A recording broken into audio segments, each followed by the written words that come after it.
When I'm doing the gods, Pestily I'll mute alerts and all that. So.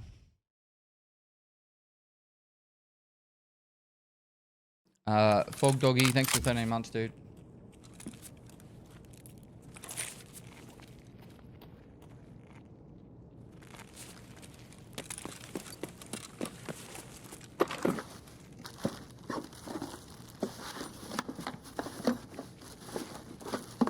Apparently I need soap. Love my papa.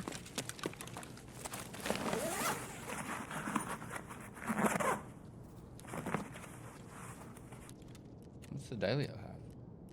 That's in the old PMC.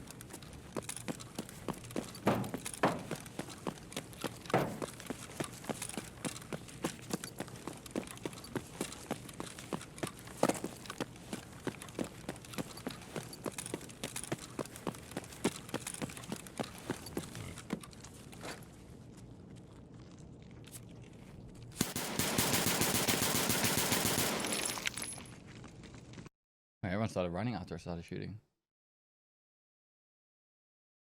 Is it too late to get into the wipe now? It's what, six weeks in? There's still another like 20 weeks, bro. Well, I don't know what these are for. I'm sure this sells for a little bit, and we'll keep this. And probably this sells for something. And that sells for something.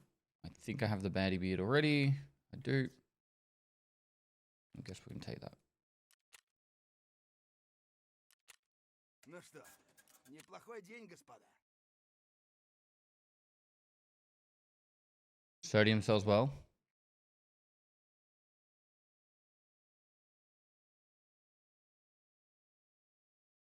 Someone who just started Ground Zero is very friendly for new players too.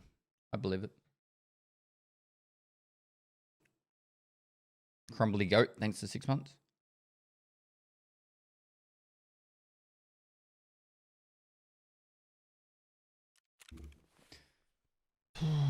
What's the task? 2 soap, 1 repellent. Sure. I actually thought the blood set would sell for more.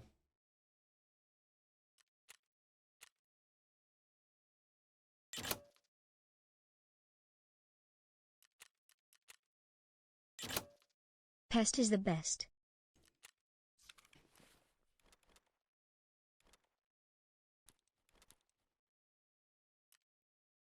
Alright, before I film the shoreline guide, I actually want to, there's an extract I haven't been to yet. And I need to just learn it myself before I actually do it, so I'll do an actual shoreline raid.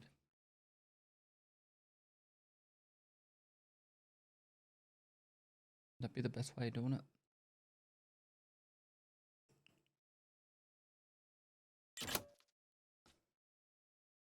Or should I just do it offline? Oh.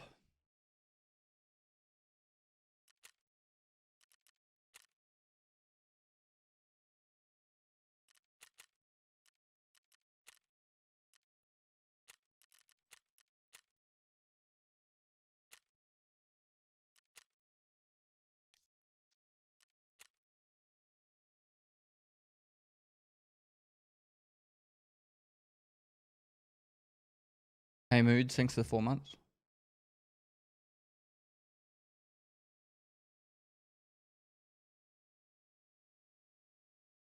Don't ignore me, Dad. How you going, Mo?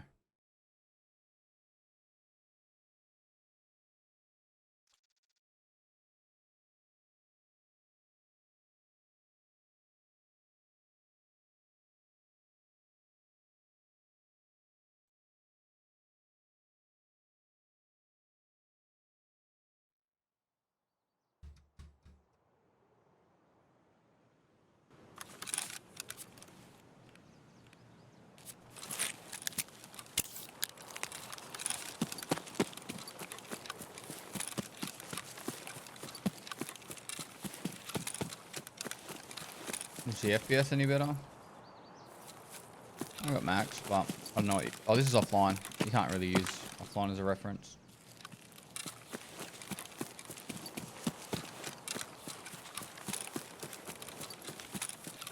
What do we got? Past the lighthouse. Climbers trail.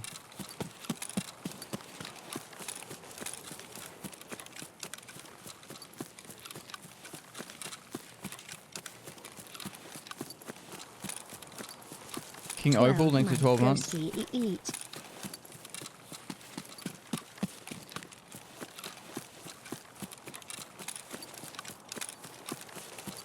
Maybe I should film, I'll film in this video all of resort, and then I'll film in, like, I'll film in one recording all of resort, and then I'll film in another recording the whole map.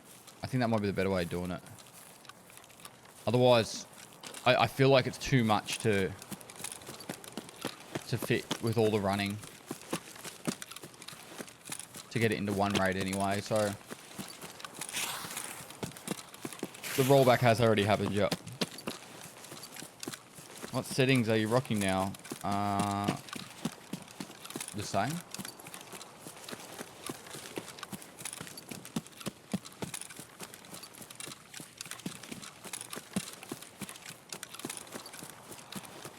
Excited for the AFL soon, or not really? I like watching it. Want to quack addict? How you doing, mate? That show guy. Thanks for 3 months. Was it you that had the door key?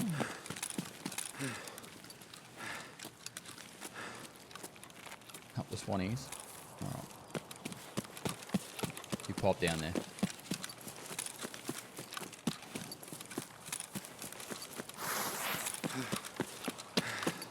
So they made this Red Rebel, yeah? Somewhere over here.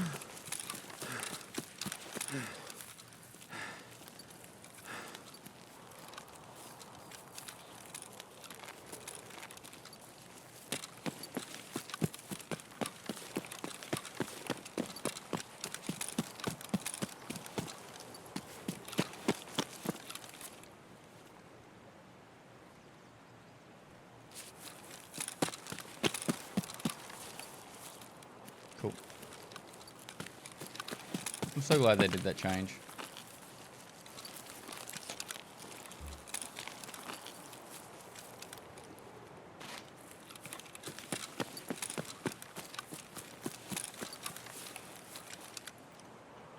Alright, so from here, the resort's up there.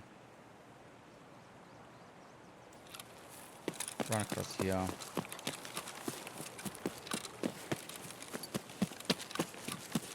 An extra.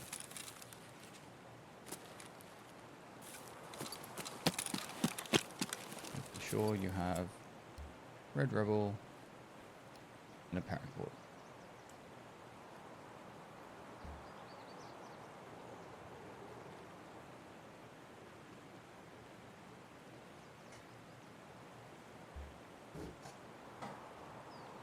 What's it called? Climbing trail.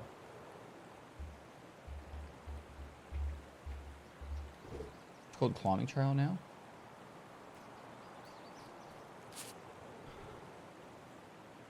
Climbers trail. Cool.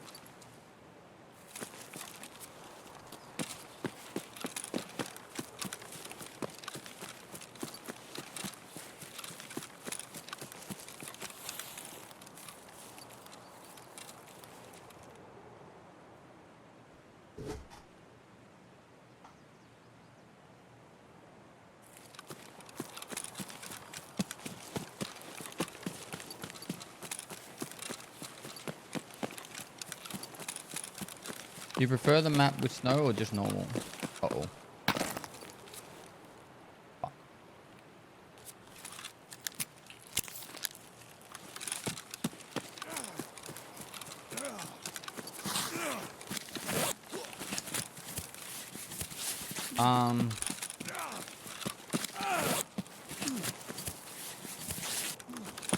I would say I prefer the maps.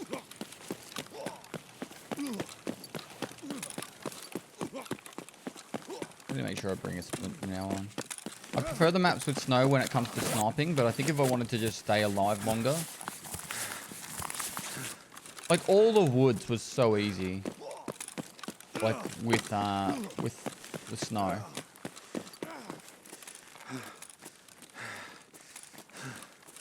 Yeah, and how clearly you could see through bushes and stuff.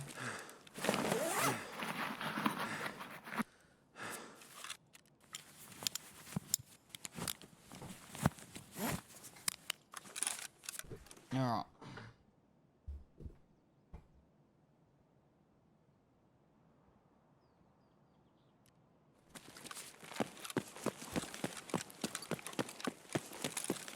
Alright, chat, I'm more than happy for you to give your feedback and that whilst I'm filming, but ultimately, I'll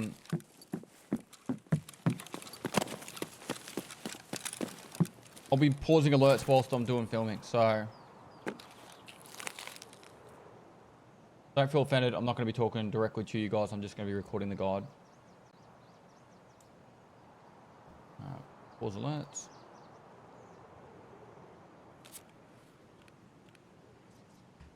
All right, so for the resort, we are on the west wing side. We've entered through the fence. There is a couple of things to take note of. You can go onto the roof from this side of the resort, and there's another entrance down the other end. But this is the way most people will get to the resort when they're coming from like the village cottage area and down from the swamp.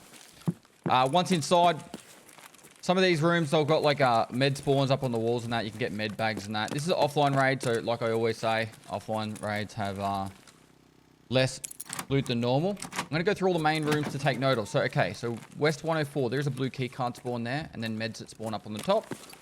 Definitely worth taking note of that. And this is all in the priority keys guide, and if you go keys in my Twitch chat, you can get access to that.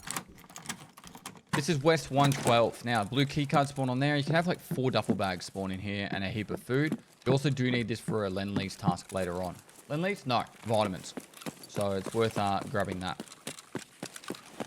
All these little side rooms have a heap of duffel bags and med bags. Another thing to take note of, which I probably would have been better off showing you from the other end, but if you go down here in the pool area, all from that spot onwards, there's probably about 20 duffel bags. So if you're after like a specific like random item, it's like doing a bit of gamba. You get a chance to get some of those items. Now I'm going to go straight up to 3rd floor before I go down 2nd, but on 3rd floor, the actual utility key opens up this door here, and it's the same with the door down below. And there's just some barter trade spawns, duffel bag, and then the first safe 321 is in here. When I talk about safes, this is why you want to have a docs case that's mostly empty, because you're going to find stuff in safes that you can just top up. Obviously we've got a clock there, but you know, diaries and flash drives, bitcoins, GP coins, all that kind of stuff. As for locked rooms and other rooms up top here on the 3rd floor, there are a couple of weapon crates, duffel bags, but nothing too crazy to take note of. Now, back down for a second. Just be careful of someone sitting on this end of the staircase and just coming up. So if you just charge up, I'd always just do a quick check to the right as you're coming up. Like obviously once you've cleared this bit, and just make sure you look out to the right there, because sometimes people will be camping in that corner. If you're hearing people here at least. Like I said, these are utility key. The loot in here is nothing like too crazy, but like there's a lot of barter trade spawns that will spawn on the shelves there.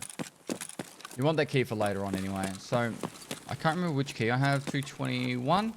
So 222, 221, and I think it's 218. Call me a liar. 218. These all go to the same room. They're all connected. So med bags in this one. Med spawns along the top here and across here. And then also you've got a red key card spawn on this barrel. So there's 5 red key card spawns to keep an eye out for. That's one of them. And then you can obviously get DVLs and stuff in the weapon shelves. Racks, whatever you want to call them. Alright, for now this side. So, 220. This is also needed for a quest, but it's also got a gold spawned on the back here. This is definitely worth looting. Weapon and med spawns along the top there. 219. So 220 and 219. You preferably want to get the 220 key. If it's cheap, get that one. If not, 219 will suffice for a quest that you're going to get later on. Inside here, you've got ammo spawns. BP is actually worth quite a bit right now. And then you've got this here. But yeah, you do need to come in here for a quest, or you can go around the 220 up to the balcony right there. Save yourself having to get both keys. But if you're doing a lot of looting ashore, it's worth coming in here anyway, because there is meds as well. Next one down, 216. This has also got a lot of good loot in here. There's also Lend-Lease item spawns in there for one of the quests later on. Got 2 grenade boxes and a heap of med spawns on here. You'll find stims a lot. And then loose ammo spawns down there. As for the rest of the second floor, you don't really need to worry too much about that. I'm going to be going up onto third. You need to make sure you loot this room here. So this spot right there on the seat, right there where the Veritas prick is. And then also here, you can get Ledexes, lions, cats, all that kind of stuff. Down this way, there's the West 306 room. This one's needed for a quest, healthcare prophecy, but it also has 2 of these scav dead bodies, a heap of med spawns, and loose food and stuff as well, and cash on the ground. So every time you see cash, if you've got the docs case with the room, you can put it in there, and if you die, you still keep the money. Quest 301, down here. If before you open this door, check this corner. You'll be amazed how creepy and how easily someone can hide in this corner, and you'll just run straight past them. It's frustrating when you die to them. So yeah, you're looking for spawns up the top here on the ground. It'll kind of be like into the actual carpet itself. There's spawns for on the edge here. Then all across the bed for Ledexes. There's like, I think tech spawns and maybe a Ledex spawn on top of the table here. And then check the ground as well. We've got the weapon crates and the 2 computers. West 301 is usually one of those rooms that you definitely want to check. Now heading downstairs. 205 or 203. I've got the 203 key.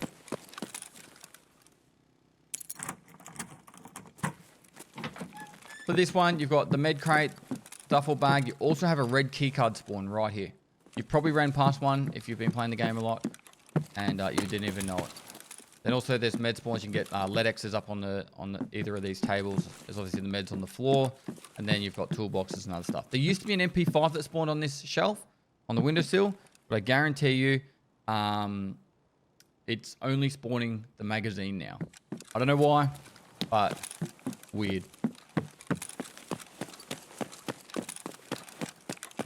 As for the rest of West Wing, the only other thing I'll point out is downstairs. Now, like I said, there's all these duffel bags. There's one there. There'll be like one here. Sound like a broken record. So they're everywhere down here. So you can get about 20. And then there's a red keycard spawn on the shelf right here. So I think it's that one right there. So keep note of that. You don't want to miss out on that red keycard there. Red keycards are currently selling for about 65 million. I'm at about 54 million on my account. So it'd be nice to find one instead of having to do that. All right, heading over to admin building. There's a cash register there if you're short on cash trying to get to the car extract. Downstairs, the only real spawn note you need to take note of is this one here. You can spawn Ledexes, ophthalmoscopes, med spawns. It's in a med spawn. It's a med spawn that can spawn any meds, obviously. Coming down to the far end now. So this is a safe. This is one of those 2 safe keys I was talking about. So there's 2 safe keys for resort. There's the health resort management warehouse safe key and the health resort management office safe key. So Shoreline is actually fairly decent when it comes to safes. And this is why you want to have a bit of space free in your docs case. Your filing cabinet's here and another one here. Just be careful if you're standing here, the sniper scav can actually shoot you. Not a lot of crazy loot in this room. You can get some spawns of tech spawns in there on that shelf. Sometimes, or at least it used to be, there was an AK spawn on the billiards table. I don't know if it's still there. And weapon crates here. I don't go near those just because you can get sniped from West Wing if someone knows you're over here. But there is actually a key spawn here. So it's like a West 216 or something. Inside the theater room, the main one is really just the duffel bag here. There used to be an East key spawn or something in there, but East 107, I don't know if it still is. But here you've got the computers, plenty of computers you can loot if you want to put yourself in a risky spot for someone sniping at you. And there are some tech spawns on that table. Over and down this way, tech spawns, another key spawn. One of the West room keys, I believe. And then computer. Inside this room, you have the next safe. So it's either the warehouse safe or the admin safe. One of those two. And then, and obviously the computer there. Moving in, red keycard spawn number 4 is right here. So we half tucked underneath the newspaper. And then you've got a heap of tech spawns on the shelves in here with the computer. Moving along, that is pretty much everything for admin that you need to know.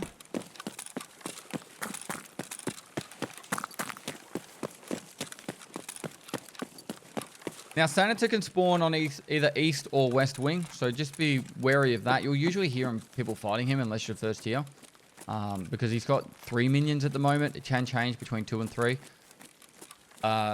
Assume that each of these side rooms could have either duffel bags or med bags. Now, this is 110, or it's also known as the blue tape key.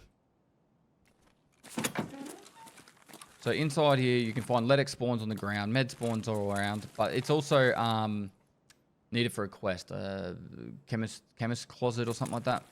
So yeah, gold chains can spawn on the little shelf there. You've got the computer, and just be careful of like checking all these spots here for spawns. East 107, I think it's just 3 med bags in here from memory. So med bag, you've got meds that spawn up the top. You can find Ledexes in here, and sometimes there's a med bag on that right there. Now you've got extra duffel bags. I actually haven't like looted these like as much as other wipes, but this wipe they've added heaps of duffel bags and stuff, so there's probably even more loot spawns than I'm even used to. As for all the side rooms, if you just check, you'll find like duffel bags and med bags. If you search every duffel bag and med bag and every room in the resort, I'd be very surprised if you didn't find either a Ledex or something of decent value. There's just that many duffel bags that chances are you're going to find something pretty sweet. All right, so East 226 or East 222. For this one, there's tools that spawn along here. You can get Tetrises and used to be able to get graphics cards. I haven't seen a graphics card here in ages. MP5 spawn up here. There's also either on top of that or here, there's a grenade box. Gold loot spawn, which is like your Bitcoins and lions and stuff that spawn there. Check here on the ground here and here for Ledexes, and also along here for Ledexes. You can also find Bitcoins and stuff and gold spawns along the ground. So they're kind of sometimes a little bit hidden, so look for that white dot. Say for example, I had the clock on the ground. See how that white dot pops up? So just look for that white dot, and that means there's an item there. So and there's med spawns on the bed as well. All right. As for the rest of the 220, I think you can get like, I said, if you really want to, oops, what's this one? There's a weapon crate there. I'm gonna make a mistake. Might not be this room. No, this room. I'm pretty sure you can find Bitcoins and Ledexes in this room too. So just make sure you check the table on the side and the box next to it. All right, last red keycard spawn, 218. Spawns right in front of this laptop. So get a red keycard to spawn there. And that's the 5th red keycard spawn.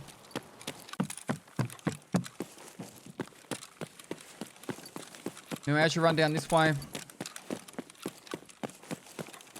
I would always make sure I check the hallway before I start running down this way. But you got 206 and 205.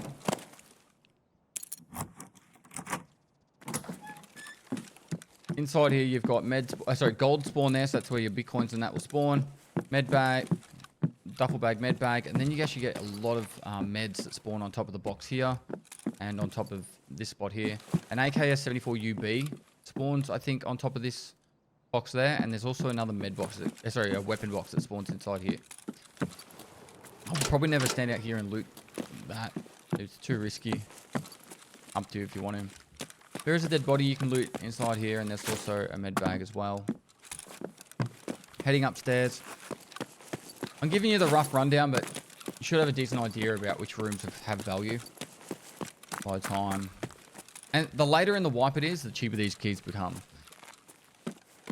Now, for this end, West 306 or 308 get you in this. and you've got the 4 computers. A DVL spawns up against the wall. Gold chains and that will spawn on the bed. You go over. You've got an AK used to spawn there. I don't know if it still does. Med spawns on top of here. Then you got the med bag and more med spawns there. So not too bad of a spot. Now, this used to be the gold room of Shoreline that everyone used to sprint to at the very start of a raid. I've got a clip of me getting a triple Bitcoin from this room on this table. It was 3 Bitcoin. I'm not sure how good it is anymore, but the key's cheap, so you might as well check it. What you're looking for is on this table for gold spawns and on this table for gold spawns. So it used to be the most valuable room in Resort.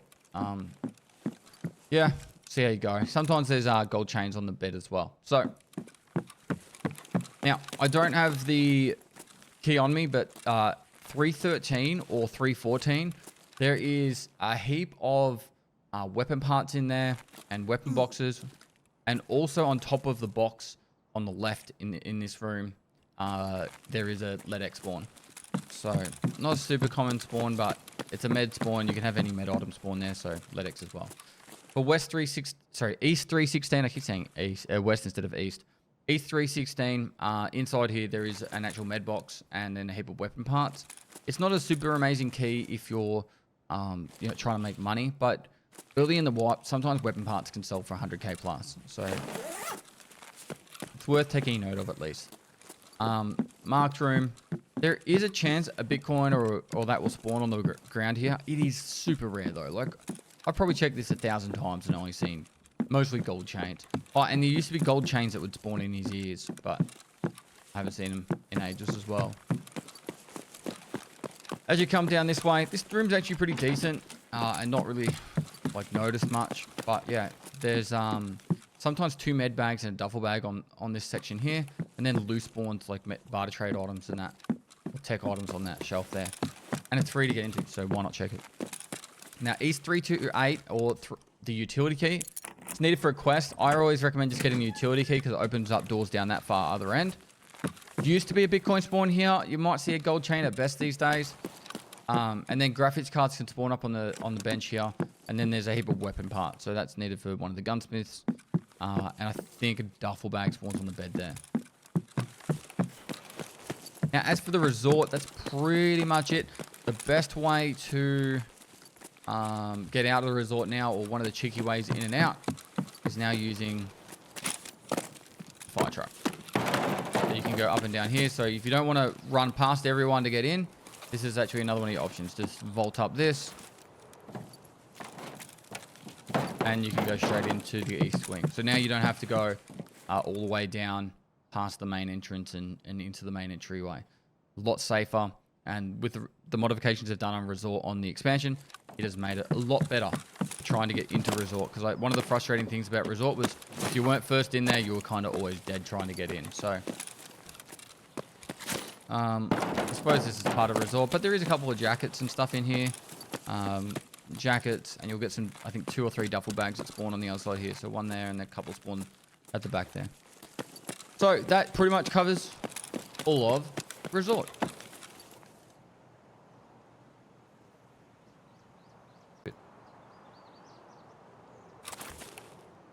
All right, so now that we're finished at Resort, we could take the Climber Trails extract, which is at the back there.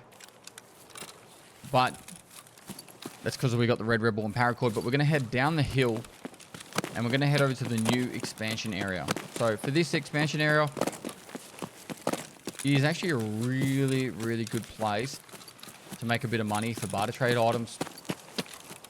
There's only one quest so far that requires you to go there. Well, technically 2. There's the UAV quest, which is there's the UAV there, and it's very open and dangerous.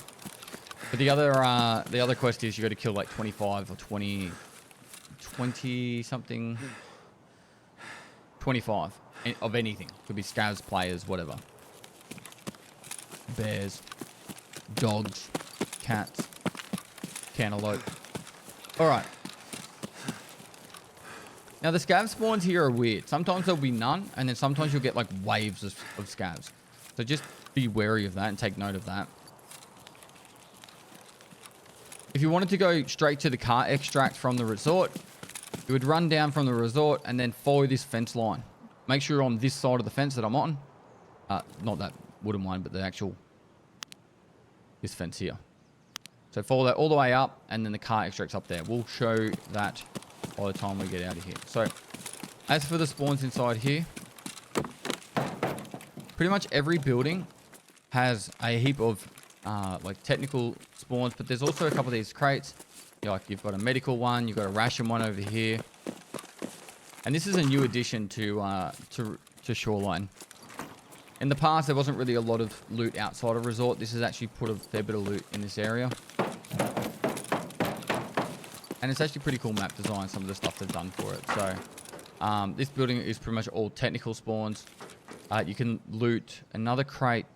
It's like just on the other side of that van there, I think. And then all through that section just there on the ground is a heap of technical items. And there's another crate right there. So, as for loot, it's actually really solid. And if you get the spawn that's really close to here, I would highly recommend, if you've got the cash for the car, just run over here, grab a heap of loot, and then get out. You've got a cool little firing range. And then you've got to run across this field into the danger zone.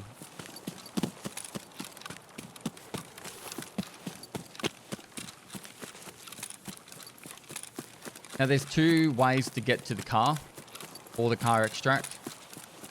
The first way is underneath the fence. So you come from this side, and there's a little hole in the fence. Right here, and you can just go prone underneath it, and then go to the car. Otherwise, running up the other side. So inside here is a heap of spawns of technical items. Tech manual right there. Inside there, on the ground, behind, up the top here. And there's shells and that. On the ground, along here. Toolbox there. And you can vault over this one. Check for loot around here. You can actually loot this suitcase. And then you've got the car extract. My car extract's super cheap because of my scav wrap. You wait 50 seconds, or 58 seconds, sorry, 60 seconds I should say, and then you win. If you go too far out,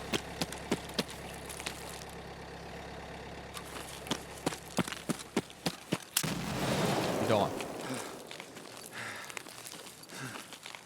Oh, I'm not dying. There we go. Fast extract.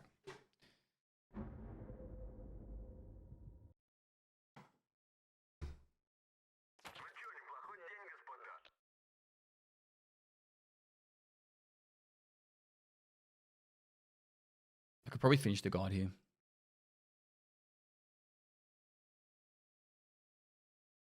Alright guys, hopefully you found this Shoreline new player map guide and exploring guide useful. With the new expansion, there's a lot of new loot to be able to get. If you're new to Tarkov, make sure you check out the rest of the new player playlist. If you know other people that are new to Tarkov, share the playlist with them so they can actually get some knowledge and hopefully get better at the game. Trying to get to the 1 million subs on YouTube, so every sub does add up. So if you haven't subscribed already, please do. Comment and like for the YouTube algorithm. And lastly, I'll see you next time. Yes, Michael? Yeah.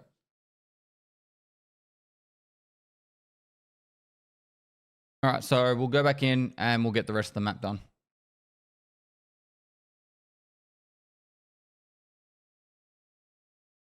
Dark, you could do it too. Now it's up to all the editors to make it look good for YouTube. I haven't finished it yet. Still got to do the rest of the map.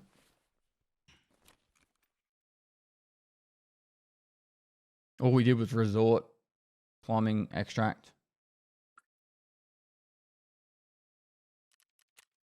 Thanks for all the great content, Pest less than 3. Alright, dude. Oh, and the new area.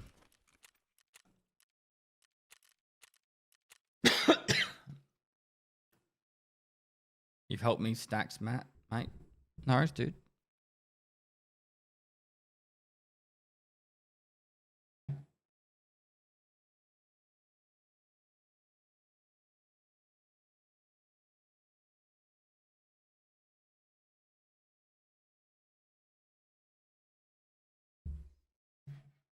It's not me birthday, butt cheeks.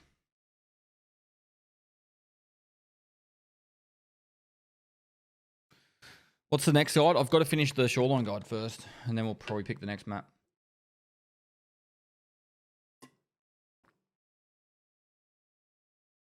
The next one that comes out is customs.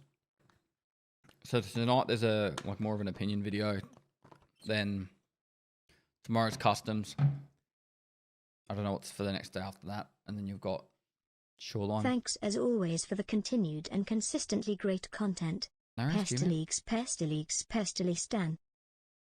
It's the 29 months. Can it please be lighthouse? All right, I'll do lighthouse after shoreline.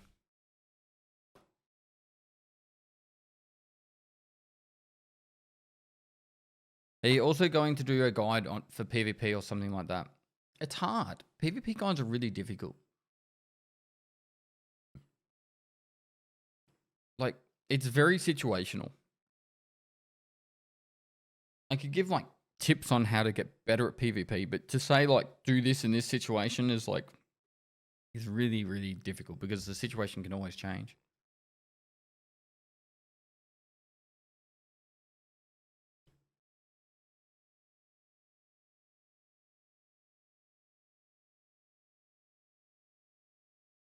Yeah, so I did the new play guide so people that are new to the map can actually like find their way around the map. The loot guide's coming.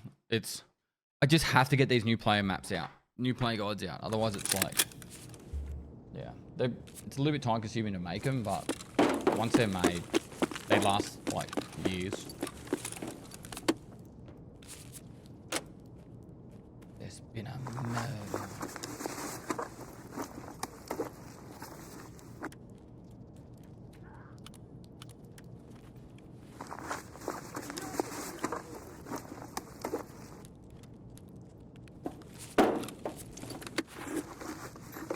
I wonder what he died for.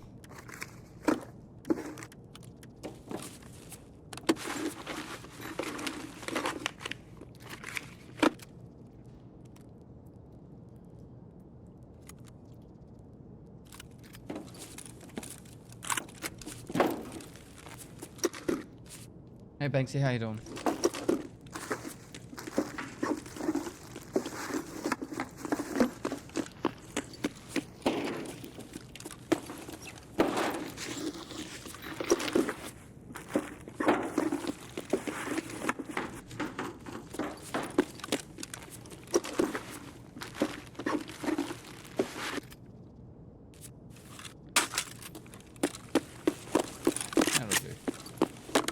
That'll do, pig. That'll do.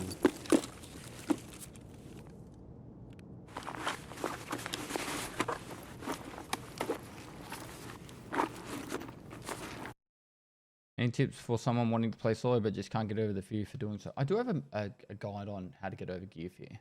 You could check that out, see how that works.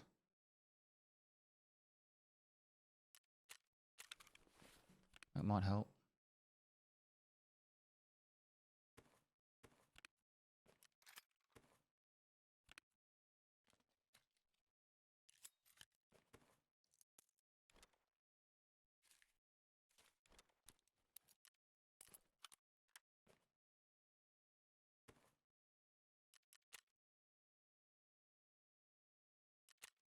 Нормас, нормас. Охуенно сейчас поживимся.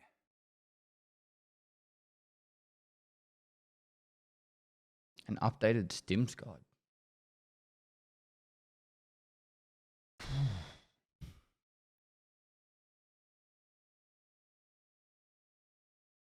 I pretty much only use 2 Stims now.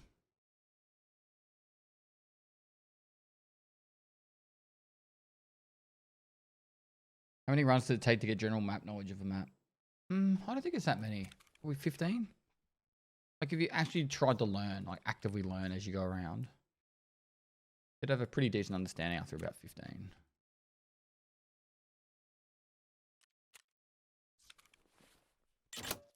All right, let's get the rest of the map done.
Do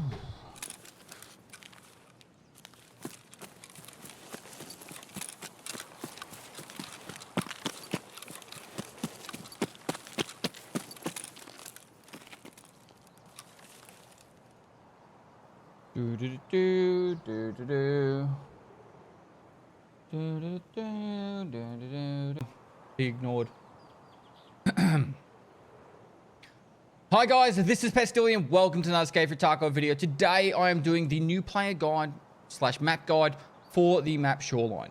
I'm going to be going over the extracts, the spawns, the high loot areas, the danger areas, and all the little tips and tricks in between. So without further ado, let's crack straight into it.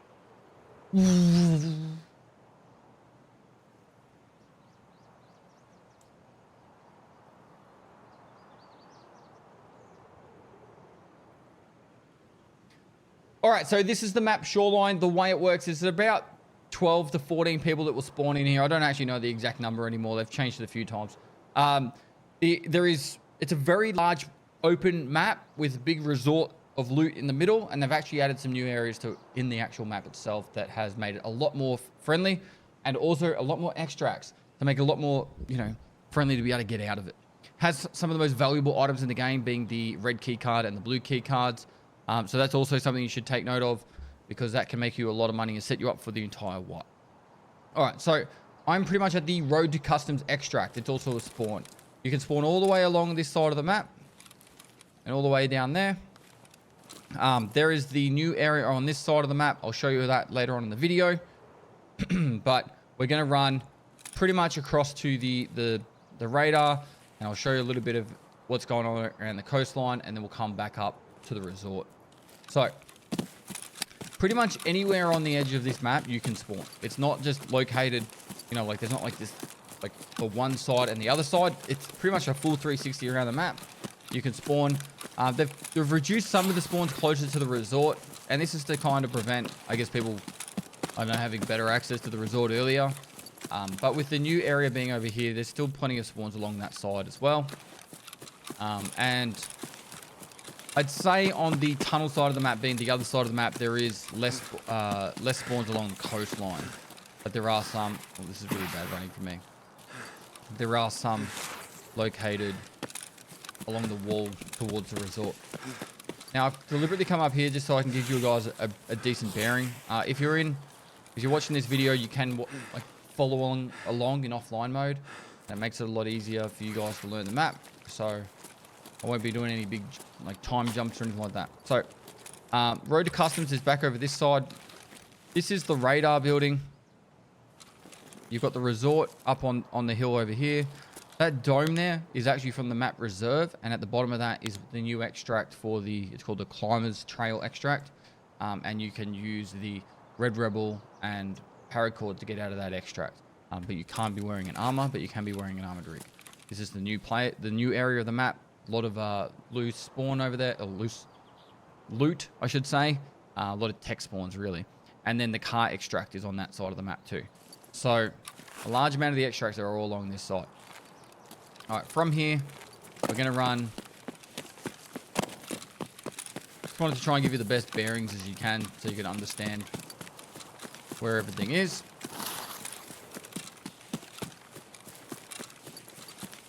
I call it radar. Some people call it weather station. It's tomato.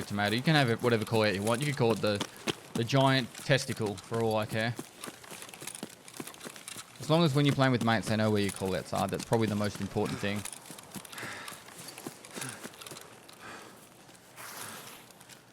Now, there are some spawns that are actually located in this actual specific area. Down in this low ground. So even if you feel like you got here pretty quick, sometimes someone could already have spawned right next to it. So just be careful. I generally don't go near this building unless I have to. For example, in Signal Part 1 and 3, it's pretty much the only times I'll come near this, just because of the fact that it's just so easy to get caught out because of someone could be on the first, second, or on the roof, and then also up in the radar dish, or could just be bad timing and they're just coming from a different angle and saw you running up. But yeah, so for inside here, duffel bags in this side, med spawns on this side. Upstairs, you got the filing cabinets. and then you got the safe. So, and there's a computer there. One of the new additions to the actual area though is in the expansion to the update they just done is there is a lot of tech spawns. I'm in offline mode. I'll probably repeat this, but I'm in offline mode, so spawns like loot doesn't show as much. But for example, along here, and like inside the crate and inside on the ground here, you can actually find a lot of technical items and barter items. So definitely worth looking around now. So even down in that shack. Now they've added a heap of trees and it's made it really difficult to see. When we had the snow, you could at least see through the trees a lot easier. But moving around this map, you shouldn't get sniped as easily. Thankfully, Shooterborn Heaven doesn't require you to do 100-meter headshots anymore. So your Shooterborn task shouldn't be too much, shouldn't be hindered too much by the fact that there's so many more trees. But yeah, there are spawns down on the, I don't even know the name of this, down on the coastline area and then out through the back. Just be careful. A little bit of Tarkov lore for you, for those that are interested. If we come down to the bottom here, some people call it blue fence apparently. So if we come down to the bottom here, if you see this like building at the end, there's mines all along the front of it. Just be careful of that. This building at the end is actually terminal. So it's actually a shipping terminal. That's what it means by terminal, not like an airport terminal. That is where you escape from Tarkov. It's also the last map and how you will win and beat this game.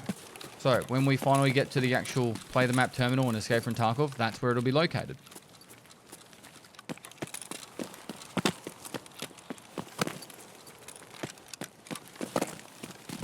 I'm hopefully not going to be in a retirement home by then.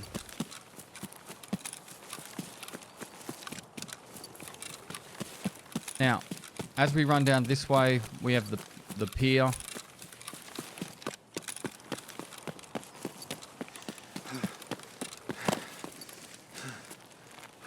That used to actually, this is more Tarkov history. That actually used to be an extract. It's no longer an extract. Back when Shoreline was only half the map it is now, it was even less than half. This was as far as you would be able to go, as in you'd be on the other side of this. You'd never be able to cross over this river, creek, whatever you want to call it. And this part of the map was never available. And the extract was down at the end. But apparently now you can extract from there as a scav. I don't scav very often on this map at all. But yeah. Now, if the pier extract is open, you'll see the green smoke. In the past, there was no green smoke. You just had to run out on the pier and hope that it worked. But thankfully, it does work now. Sanitar does spawn in this area as well. That's the scav boss for this area, or for this map. And it can be quite dangerous. Inside here, you've got the 3 filing cabinets. There's a cash register there if you're a little bit short in cash, wanting to take the car extract and you forgot about bringing in your money. You got the safe and the computer. One thing to note, with the keys for this map, this is how I roll. I go key tool and a docs case. You can do SIG case and a docs case, but this is, you want to do one of those two things, either SIG case, doc case, or key tool, docs case. The reason for that is Shoreline has 4, 5, 6, 7, 8, 9, 10 safes in it. 11 safes. Sorry, 11 safes. So there's a lot of items that you can actually loot and just put it straight into a docs case. And there's a lot of filing cabinets too. So you actually fill up a docs case quite easily. So just take note of that. If you are wanting to know what keys, you can go to my Twitch chat and do !keys and get the link to the priority keys image. Otherwise, you go to my priority keys video and I'll show you all the rooms of all the maps that you need for each of the keys, or each keys you need for each of the maps, and you'll be able to get all the loot with no issue whatsoever, because you won't run into any players because I'm in offline mode. But so yeah, you just got to run out to the pier and you can extract. That is the pier extract. It is not always open. That's what I should emphasize, the pier boat. So, yeah, it's... Shoreline can have a lot of loot in it. You just got to know how to capitalize on it. It can be quite punishing of a map. So having, for example, the docs case to put loot in is quite handy. Pause a sec.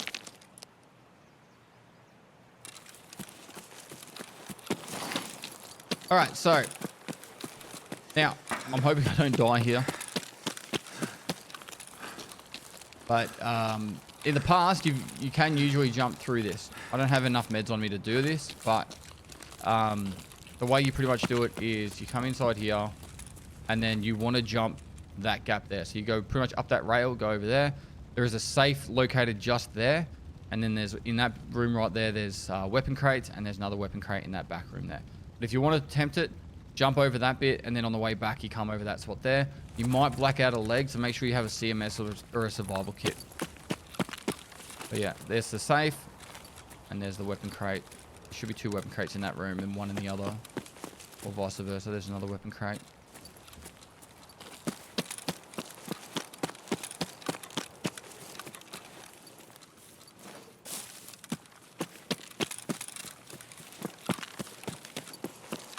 Actually, I might go to power from here. Apparently, you can jump just nump the line between the 2 shelves straight away. Whatever that means.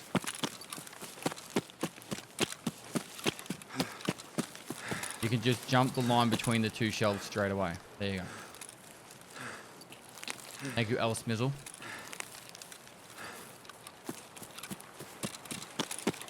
Now, for power station, there can be sniper scabs on the roof, so be wary of that. If they're dead, then you know someone's been here or been near here. If they're up and shooting, look at them and see what direction they're facing, because that's where the players are. So it's worthy of noting. For power station, toolbox down the back here, another toolbox, but you can also get like a loose key spawn there, 2 jackets and a duffel bag down the back. If you go upstairs, this is the HEPS key. You get it from a quest. I can't remember the exact name of it. And there's toolboxes that spawn along the top here. This is the HEPS key. You can also buy on Flea, but there's the 3 weapon crates, 4 apparently now. Loose spawns up the top here and an intel spawn underneath. So definitely worth checking out if you're already here. And a toolbox as well. They've added a lot of extra containers in the new expansion. They just decided, hey, let's add a crap load of containers. So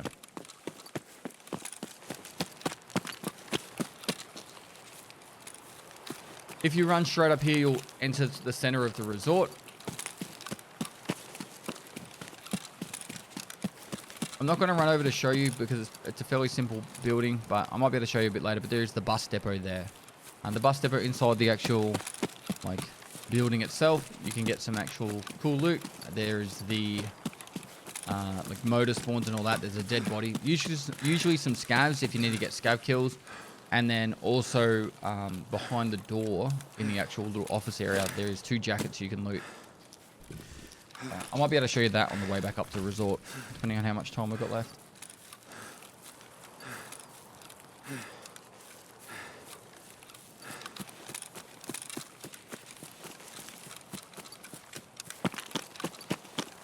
Alright, as we run down this way, there is the cottages.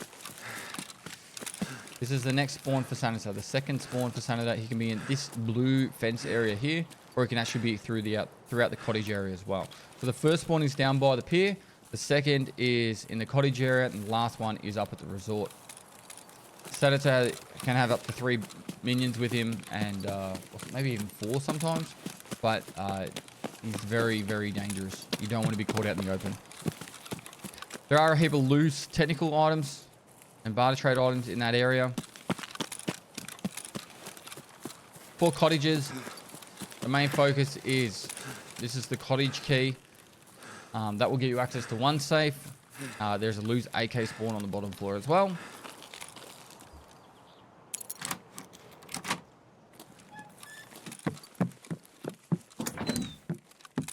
So there's an AK spawn on the couch. There's cash that spawns on the table. You need this key for a quest.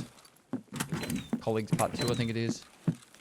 So yeah, there's computer, weapon case, or weapon rack, safe, and then the cottage safe key as well.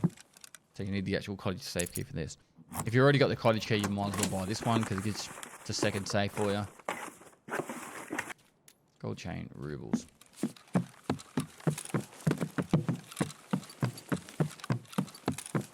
The cottage key itself actually spawns on the blue barrel right here. So every time you run past, you might as well check it because it sells for a lot of money. As we come down to this building, there's 2 more safes. This area is quite hot, like all the time. It is quite hot, so just be careful of that. 4 safes in close proximity. You loot all these 4 safes. You put all the stuff in the docks case, and then you laugh. That doesn't fit the docks case, but you get the point. Look at all this money. And then the top of this one's a safe as well.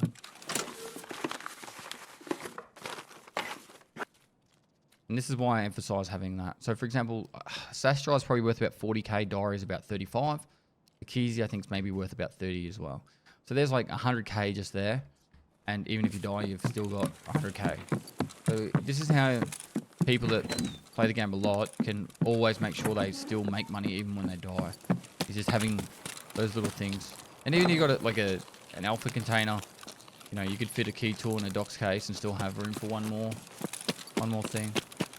I'm going to cut across here first, and then we'll swing back around the bottom.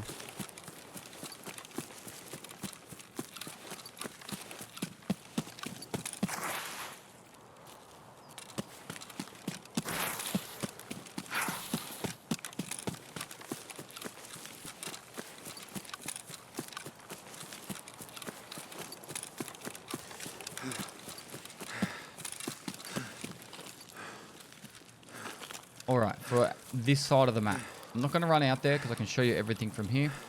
But there is the Scav Island. It's kind of good if you need to get Scav kills, but I wouldn't go out there unless you have to. The only way in and out is on this boat. Inside that shack right there can be 4 med bags now. I think I've seen 4 at once. There's also weapon crate inside there. There's a toolbox there. There's another toolbox just inside, just on the other side of that shack. And then there's a weapon box. And a heap of loose items there, and another toolbox there. So, it's not a bad little place to loot, but if you get shot at by a scav there, and someone needs to get player kills on this map, like Shooterborn in Heaven or whatever, they are sprinting over for you. So, I would just say, unless you have to go out there, just avoid it. You can make money elsewhere. You're going to die more often than not if you get caught out there. It's very difficult to fight your way back over. Now, this is the tunnel extract. So pretty much you can spawn from the bottom down here all the way up this wall and all the way along that far side of the map. There's no spawns if you're on for this side of the map along the coast all the way up to pier. So if you get this spawn, that's you're the only person on the coastline, and you can run all the way up to the pier without really having any issue of running into someone. But they could try and come across some cottages. You can extract through the side there or down the bottom. Just be careful, people standing up the top there. They have made it a little bit more exposed so people can't camp up there as easy.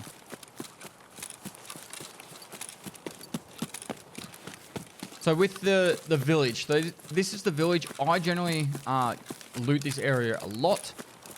Having that key tool or docks case with space free in it. Because there is probably, I'm only guessing, Map Genie would be a friend. But there's probably about 30 jackets in this area alone.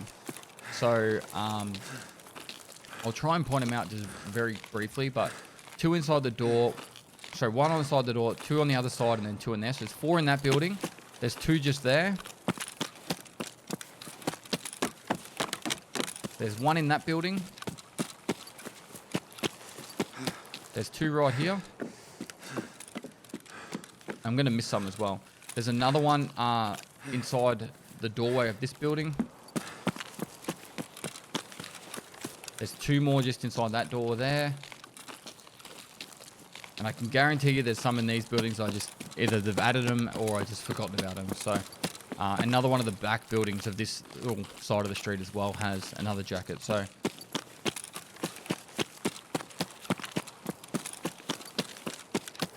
then you've got a hidden stash there. Another hidden stash just on the other side of this concrete bolt, like, what do you call it, bollard? Concrete thing, just there. And then all throughout these buildings as well. There's 2 more jackets just in that red building there. And then there's probably another 5 or 6 that I know of in this spot right here. So, if early wipe and you need keys, this is a really good spot to go if you're after shoreline keys. The way that key spawns work, it's not guaranteed you're going to get keys for that map. but it's more likely you will. So for example, you go to shoreline, you're more likely to get shoreline keys. If you go to reserve, you're more likely to get reserve keys. You can get other keys, but it's yeah, more likely. Now inside the swamp area, I would highly recommend not going into this area to loot unless like you're crazy. But there is some hidden stashes in that. This building's quite decent. It's got a lot of tech spawns, a jacket and that. The path to lighthouse extract. So if I double tap O, path to lighthouse extract is this whole section here. So if you just run out that way, that's the path to lighthouse. There are a lot of weapon crates throughout the other side of the village, and then some spawns in there as well. For sorry, some spawns in there as well for hidden stashes. You'll have to come into this building twice, I think it is, for a quest. So you can loot that body there if you need to. But unfortunately, you'll find a lot of players that will run the path of Lighthouse Extract, and they'll take that path all the way along the side there. So the issue you're going to run into is if you get caught out down the bottom here making noise or shooting at a scav or whatever, and they're running along here, you are stuck in a really bad spot. So I'd just recommend try to avoid going down there unless you have to. Same with running across this field. Like there's a hidden stash in the middle of the field. I've probably only looted it like 5 times ever, just because of the risk involved in it. Just double check, make sure I haven't missed anything.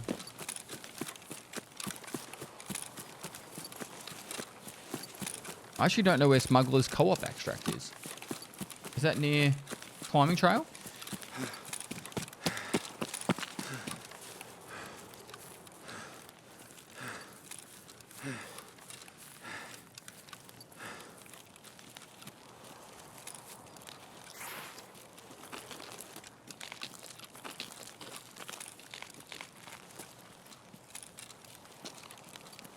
Just pause.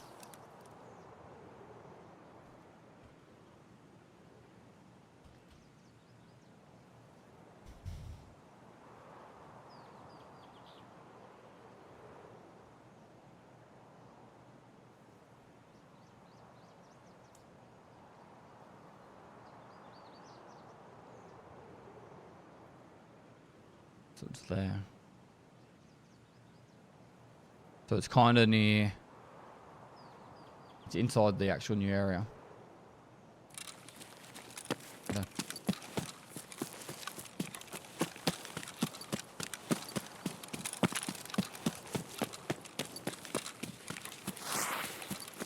Alright, so we're running up towards the resort. They've actually changed how this all looks now. A couple of things to note before we go up to it.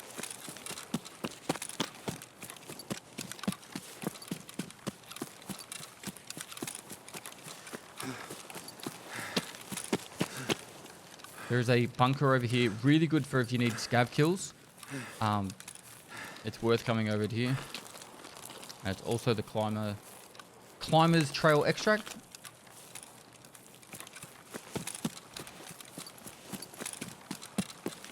So generally speaking, you'll have 2 scavs on top of the rock.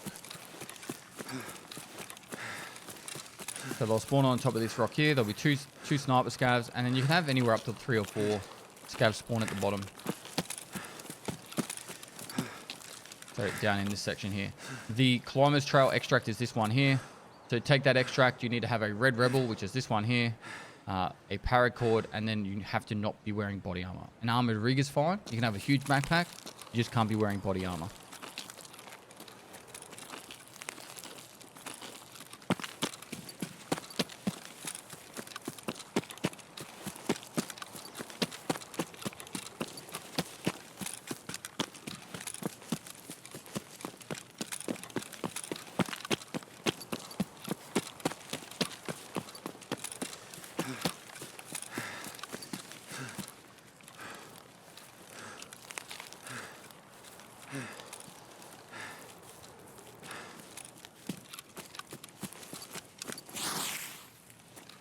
Alright, so we've got our resort on the left. I just want to show the bus depot. I didn't get an opportunity to show you guys before. So bus depot can be quite decent to get some scav kills. And all that loot I was talking about before was in this building here. So for the back of the building, there can be motors and car batteries and all that kind of stuff. Scavs usually sit in that back room as well, so just be careful of that. The front left here, the office, there's a filing cabinet and a cash register and 2 jackets. And there's a dead scav loot right there. After that, we'll head through the resort.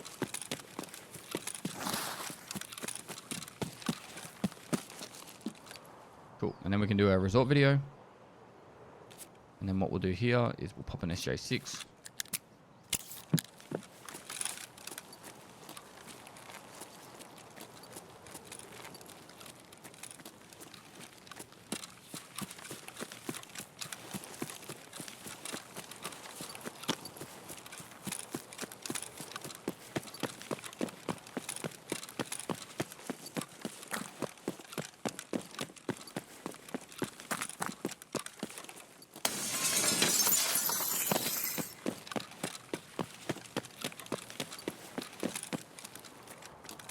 Now, for just one thing to note, we need to add this in. Also, if you come outside of the east wing or you're entering from the helicopter area, the ambulance here has med spawns at the back, but it also has a blue key card spawn right there. And that's the 3rd and final blue key card spawn for Shoreline.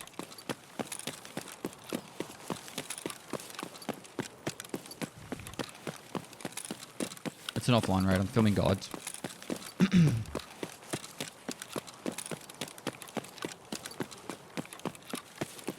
Network Provider Part 1 needs some time to unlock. I've done every quest according to Wiki, but still can't see it. I don't think... maybe? I don't think so.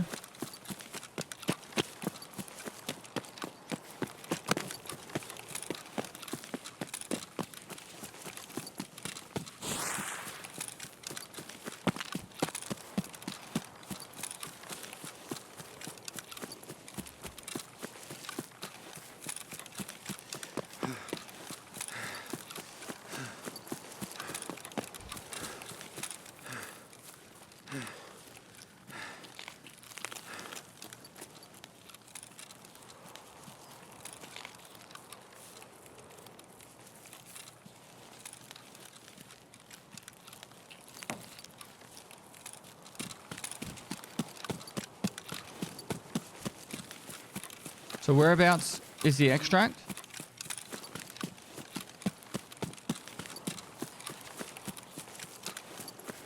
Somewhere on the right of this other one.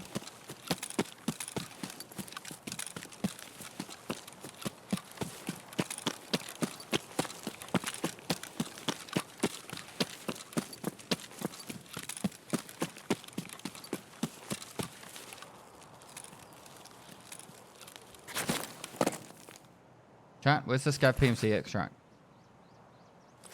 Is it over here or over this side? 1 or 2?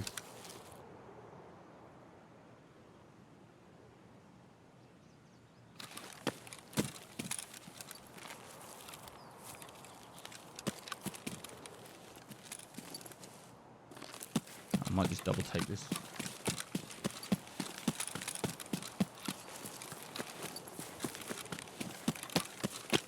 Oh, is it this here? Okay.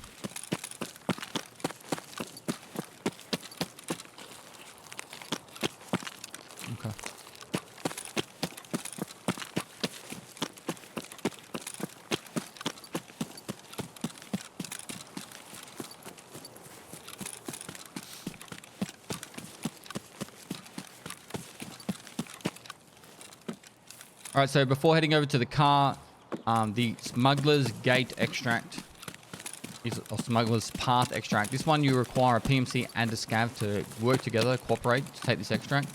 You'll get a bonus bit of rep from fence and also get a free item or 2. So that's it, located right here.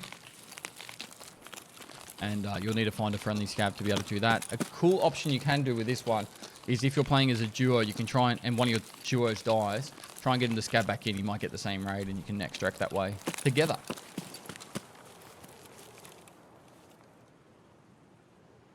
Pestily moist. Pestily moist.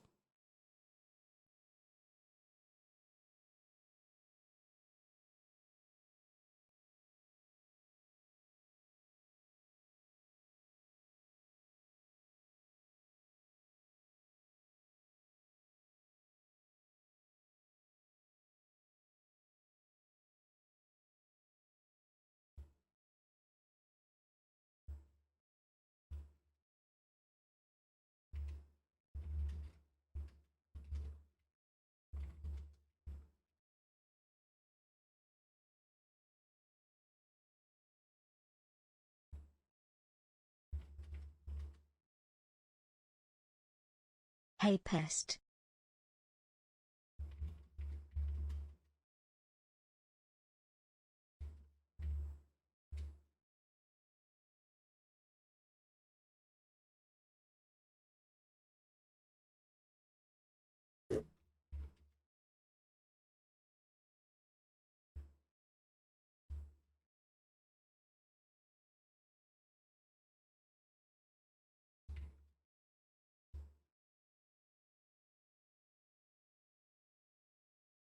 Cool. Chosen Ronan, thanks for 15 months. Lose Theron, thanks for the 5 months. How do you feel about no more snow? I hate it. Bring back snow. I don't know. I'm the kind of person that I don't dwell on stuff. Like, it's like, all right, that's how it is now, you know? Like, if I can't control it, no point caring about it, you know? Hype, thanks for 11 months. Happy Lose, 13th, yeah, I got that boss. one. Blonde Sun God, thanks for the 1,000 bits. Hey, Pest.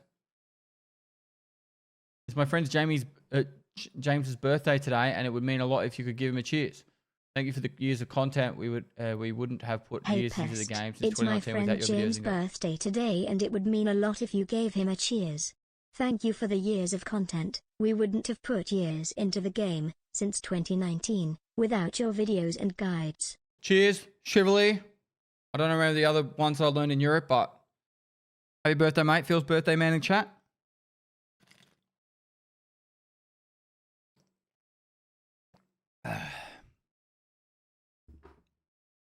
Pestily moist.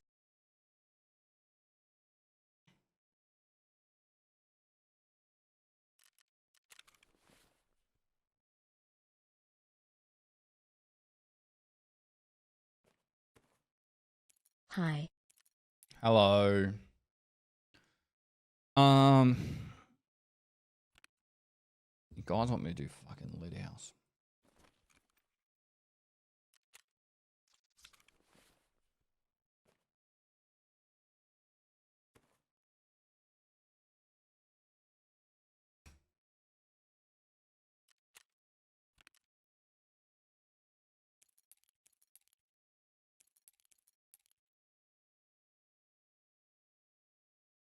I don't have Lightkeeper unlocked.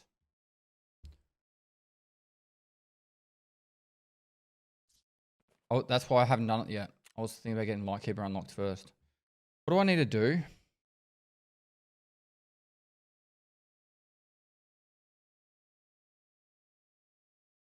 It's like network priority or some shit. What's the quest?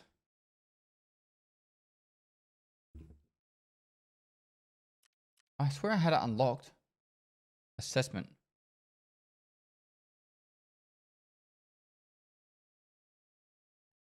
Ready to kill. Oh my god.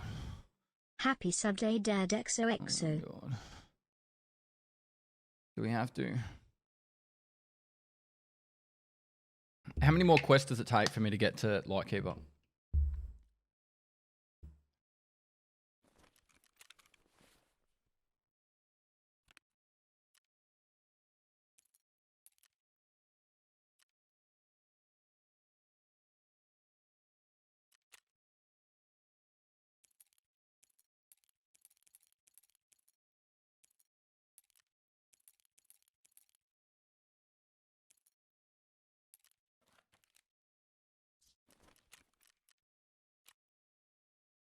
Three or four.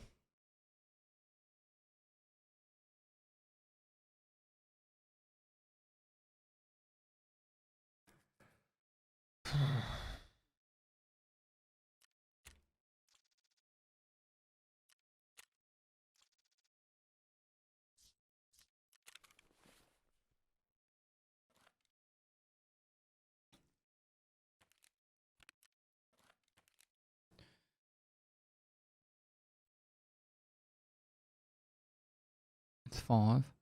Did you buy red cake card yet? No. No. I'm at 51 mil. I just don't have the last bit.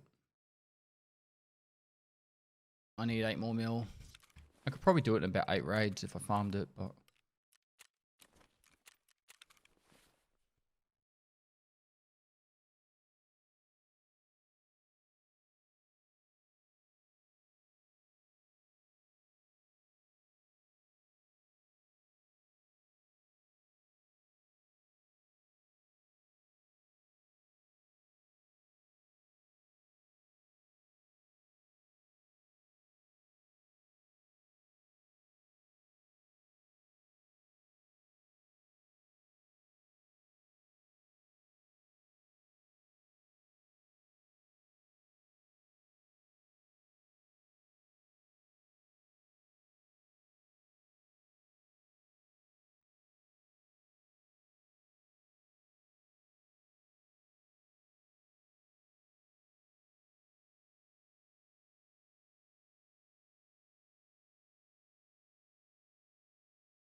All right. So what guides can we do? We can do interchange. I'm still a little bit short for labs. So we can do interchange and reserve. I still don't have the red key card. I've done custom shoreline streets. I could do woods. So interchange, reserve, and woods I could do.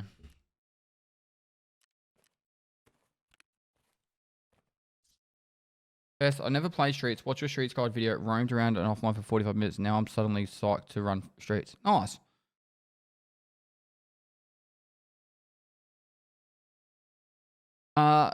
Kagoon, I'm not saying you should, but you could always reset your account and get the achievement because your achievements won't reset. Also, on top of that, I have the same issue when it comes to that achievement.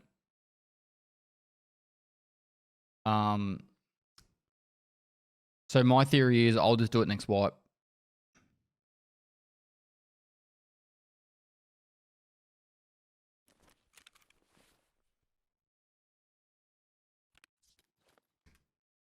Interchange should be a pretty quick and painless one to do. Just gotta go potty, so I'll just do this while I go potty.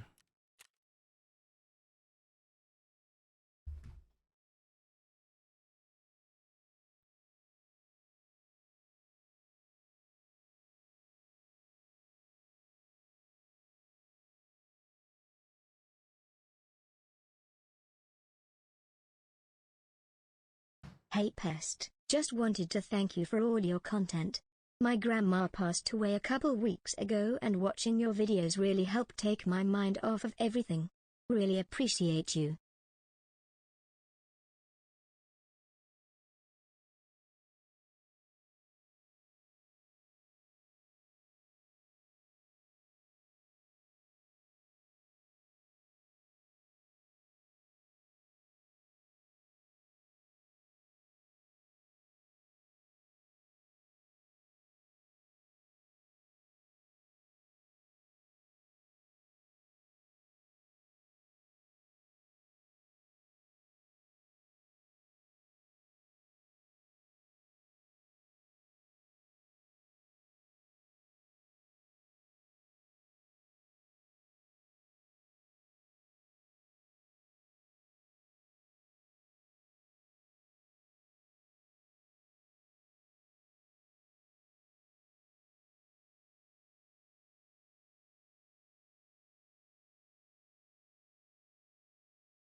The big 60. On to the next 60. Dude, thanks for the 60 months, Marty. How you been, bro? I watched your video when you were at the shooting range. Nice. Daisy Psycho, thanks for 37 months. Hey, Pet, just want to thank you for all your content. My grandma passed away a couple of weeks ago, and watching your videos really helped take my mind off everything. Really appreciate you, dude. I'm so sorry to hear about that. I couldn't imagine how painful and upsetting that would be. I was very close. I am very close to my grandmother. And I'm dreading the day. She's 92 at the moment. Practically raised me. I don't think that wants to let me get into the scav run. Yes, get some hearts in the chat for the DayZ Psycho. Thanks for watching the content, mate. And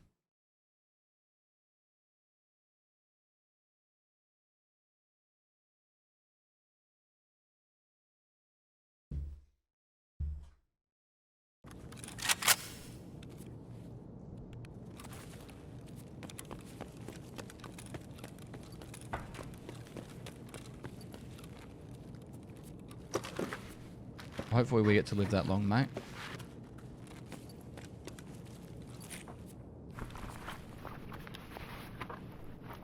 Customs is the best place to farm cultists, bro.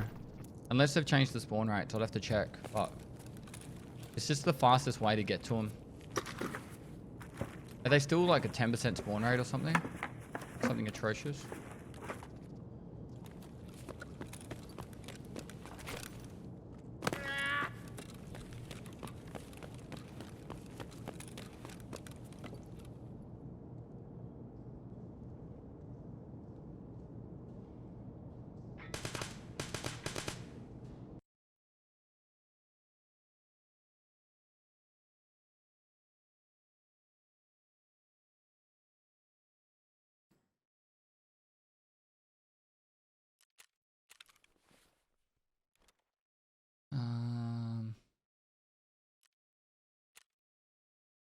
That'll do, pig.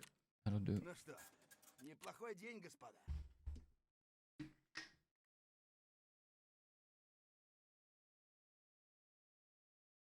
All right. I guess we'll do interchange.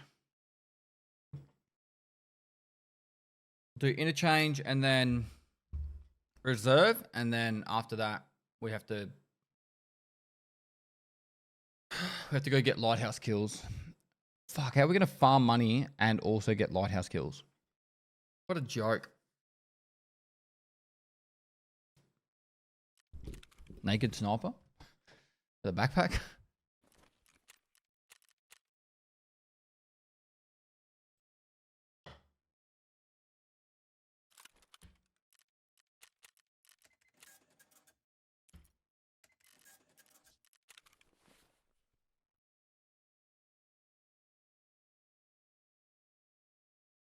MP7 and chalet and loot chalets and dip out Red Rebel. It's not a bad idea.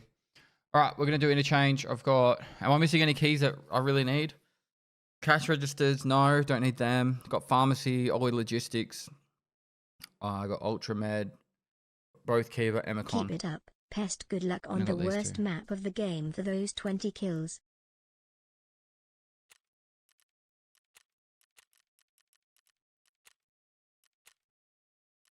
Thank you. Desert Fox 19, thanks for 17 months.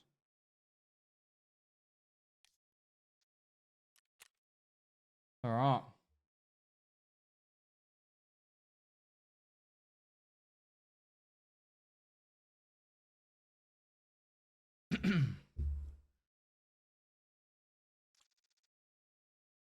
Forgot the clap last time. Here we go. Oh, new clap, new clap.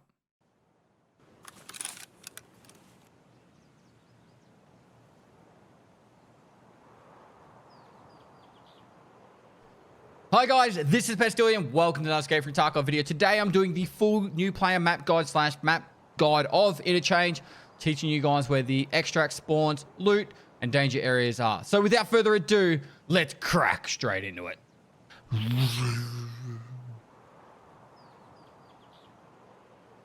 Is Interchange still a 16 player map? I think it is.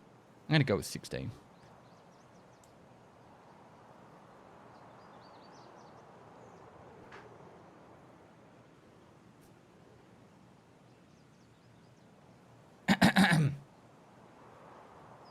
Welcome to Interchange. This is a tree. Just make a number up. Interchange is a 43 player map.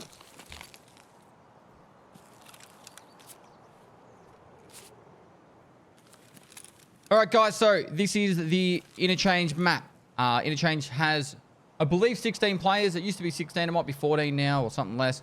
It is a pretty contested map. Getting into the mall can be a battle in itself, and then once you're in the mall, there'll be people hiding in every corner, and they'll be camping the extracts. It's a pretty rough map, let's be honest. I'm going to try and teach them the best ways to survive it. For the spawning of the map, you literally can spawn on any of the maps. So from this whole line across, all the way down this front, all the way along the back. There's also spawns along this wall and the other wall. So literally, it's just a giant square around the mall. You can spawn anywhere. We are on the front side of the mall towards the railway extract. So the railway extract itself is located just over there. For the key container, I like to use a docs case for this map. This is pretty much every key you ever use on this map. There are some register keys, but I didn't bring them along. Pretty obvious what they do, they open registers. Just be careful as you're crossing this road. It's worth sometimes as you're crossing to always make sure you've got something behind you so you're not silhouetted, but have a quick look and see if other people are running along and going across. You can go around the left-hand side or the right-hand side here. It doesn't really make too much of a difference.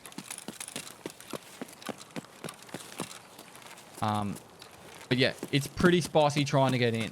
A lot of people were trying to get their chumming kills, which means they've got to get 5 PMC kills between 10 PM and 10 AM.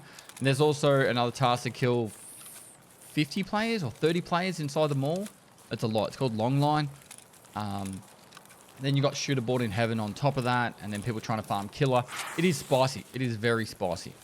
Now, as for the front of and outside of the mall, there are scavs that spawn in this front section over there. And that's pretty much the only place in the front of the mall that scavs will spawn. There are hidden stashes, like located there and over here. I do have a guide on hidden stashes. I don't think there's been any new ones added. I might be wrong. If there is, I'll update the guide eventually. As for the front of the mall, I guess the best way to explain it is from the front side of the mall, you've got Idea on this third. The middle third on the back side of it is Goshen, and then the far other side is Ollie.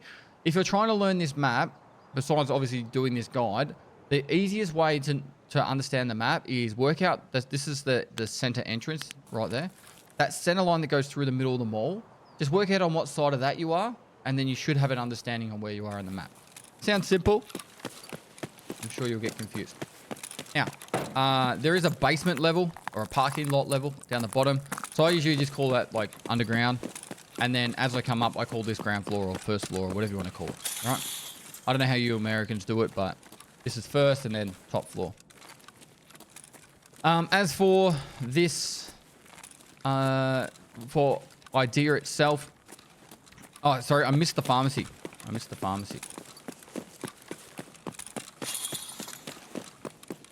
So down here at the entrance to Idea, there is the pharmacy key. There is LEDX spawns in here, or it can spawn a LEDX. It's very rare. But yeah, looking on these shelves, there's heaps of meds you can loot. And just something to take note of. It's a good little place to top up loot. Now, as I say, with all my guides, for the map guides, I film in offline mode, and the loot is definitely worse in offline mode, so you won't see as many crates and spawns. When you go on online, you'll actually see better loot. Now, as for Idea, a lot of scavs will spawn in this front section and along the front register section, and then along through this area here. A lot of players will be rushing for this area that we're going into right now. There is a quest that requires you to pick up an item from the table right there. But there is actually really decent chances of graphics cards spawning and Tetrises and stuff like that on these boxes here. So not only are there computers to loot, but on these back shelves, only on this side, like see how there's that circuit board, you can find Tetrises and graphics cards pretty often. This side has no loot. I don't know why, it's never had loot. So yeah, a graphics card at the moment is worth like 800, 900,000, so that's why people are so panicking on getting it. Now, back in the day, there used to be really common spawns for lions on this right here.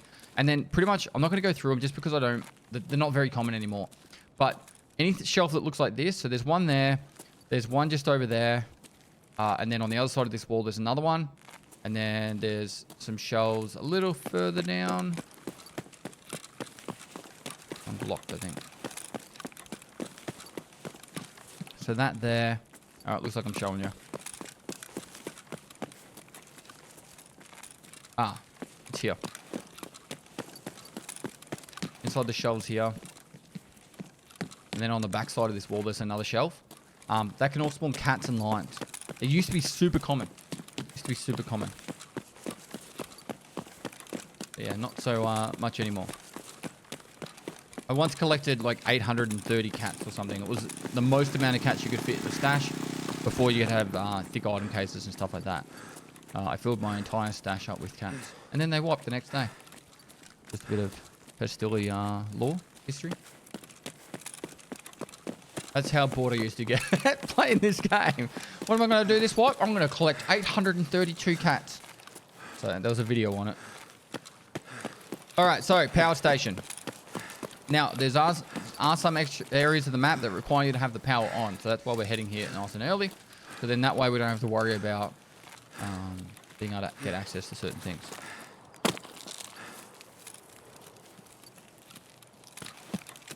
Now, Power Station has a pretty good chance of spawning scavs. So if you need to get scav kills, it does work. One of the first tasks, like Sales Night or whatever it is. I can't remember. Make Ultra great again. That's it. Can spawn. It requires you to kill a lot of scavs. So here is the car extract. If the car is up, it'll be spawned right there. It's like a black SUV. We've got computers in this room. And if you spawn in this area, just be careful that people will try and rush over here for 2 reasons. 1, to kill you. And 2, the loot's actually not too bad. So we've got the filing cabinets. We've got some computers. And we have a lot of jackets. There's 4 jackets. It's normally 2 on this side and 2 on the other side. Duffel bag. And then there's like 3 or 4. There's normally a toolbox there, and over here. There's 3 toolboxes in this section here. Also, a LEDX can spawn right here. Very rare. It's a med spawn, but anywhere a med spawns, a LEDX can spawn. So you might as well check it. As for the outside, toolboxes are pretty common in these buildings. So you can get toolboxes in this one, weapon crate, and if you have the power station key or whatever it's called, power utility key, opens up that one. There's a couple of weapon crates in there.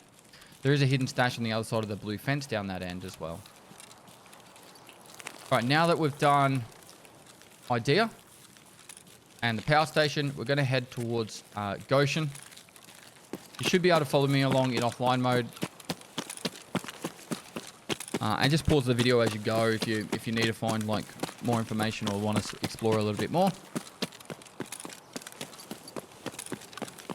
Now, if you're newer to Tarkov and you just want to make some money, doing a no backpack run is actually pretty viable. Try and get the biggest rig you can, and you can spawn in, and depending on if you spawn on the railway side or the Emicon side, you can loot the back areas of Idea. There's a heap of technical items in there, and also along the back shelf here. So stuff like this, particularly early in the wipe, sells for a lot of money. Corrugated hoses and that. So you got a duffel bag that spawns there, toolbox that spawns down the back. You can even come in this room here, and there's some extra spawns on the shelves on both sides, and normally a duffel bag there. I don't know why they don't make offline mode just match the online mode for loot. But yeah, and you want to be checking, like I kind of went past it, but all these spots like that, you want to be checking that for loot. That's where all the tech items spawn.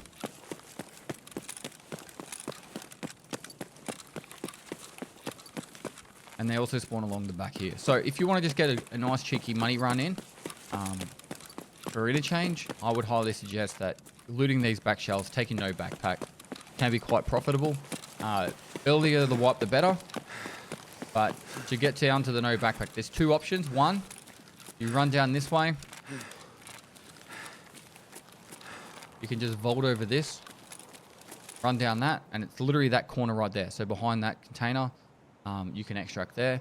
Just be very careful of someone hiding behind this swan tank, because sometimes there'll be people camping there trying to kill all the killer runners. So people that farm killer generally just go check the killer spawns, and after they've done that, they'll run straight to no backpack and extract through no backpack.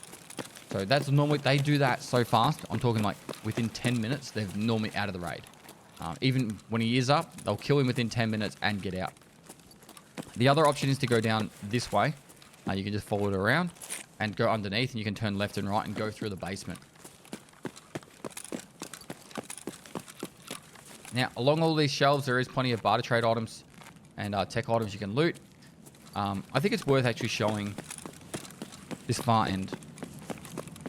Particularly if you're in the hurt locker or you're doing a scav run and you just want to get a little bit extra gear. A lot of people don't know about these spawns, so it's probably worth showing you. So you run back here. You vault up this one. So the weapon crate here.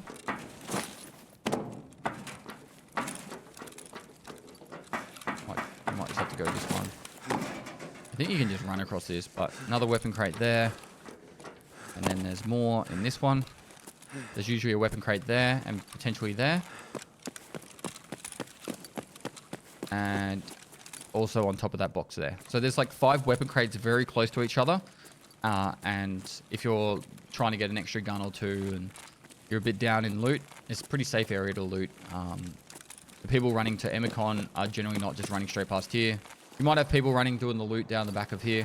But generally speaking, if you're on a scav run, it's later in the raid. And if you just want to top up on the way out, it's a pretty decent option.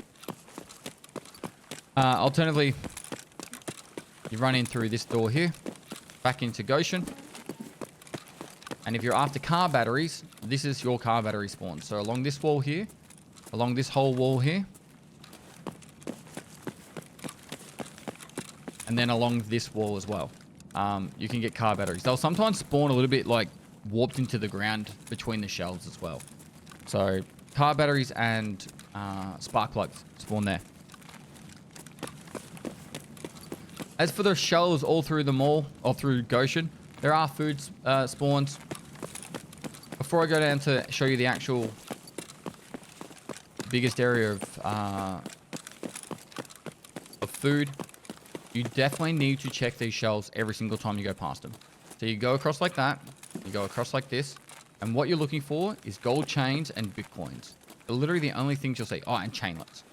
Chainlets are worthless, but I found a bitcoin just the other day in one of these shells. And they're selling for 630,000 rubles. So you literally just walk around like this. Doesn't take you very long. I probably checked it about 30 times this wipe and found 1 bitcoin. So, hey, if you find it, sweet. If you don't, it is what it is. But it doesn't take you long to check, and it's worth a bitcoin. Someone's saying skulls as well spawn there. Now, as for this other side, so pretty much, if you're after food spawns, so for the starting Jaeger task where it requires you to get like the big beef, Tushonka, Amelia's. No, they took away the Amelia's. It's now noodles. So all your food spawns, I don't know if nudes spawn over here, but on these shelves right here. So on both sides of this and that back wall, and all along that back wall, and they even spawn sometimes inside these as well. If you're very desperate, you can check everything, but just check all these back walls. In offline mode, there's literally nothing. In online mode, you can pick up 40 plus food spawns. So if you're after the beef Tushonka for either the starting Jaeger task or for general wares for therapists, that's pretty much the best place in the game to get them outside of ration supply crates. Now, from the back of Goshen, there is a computer room here. I'll just very briefly show you it from the doorway, but there's a heap of computers in here, probably about 6 on average.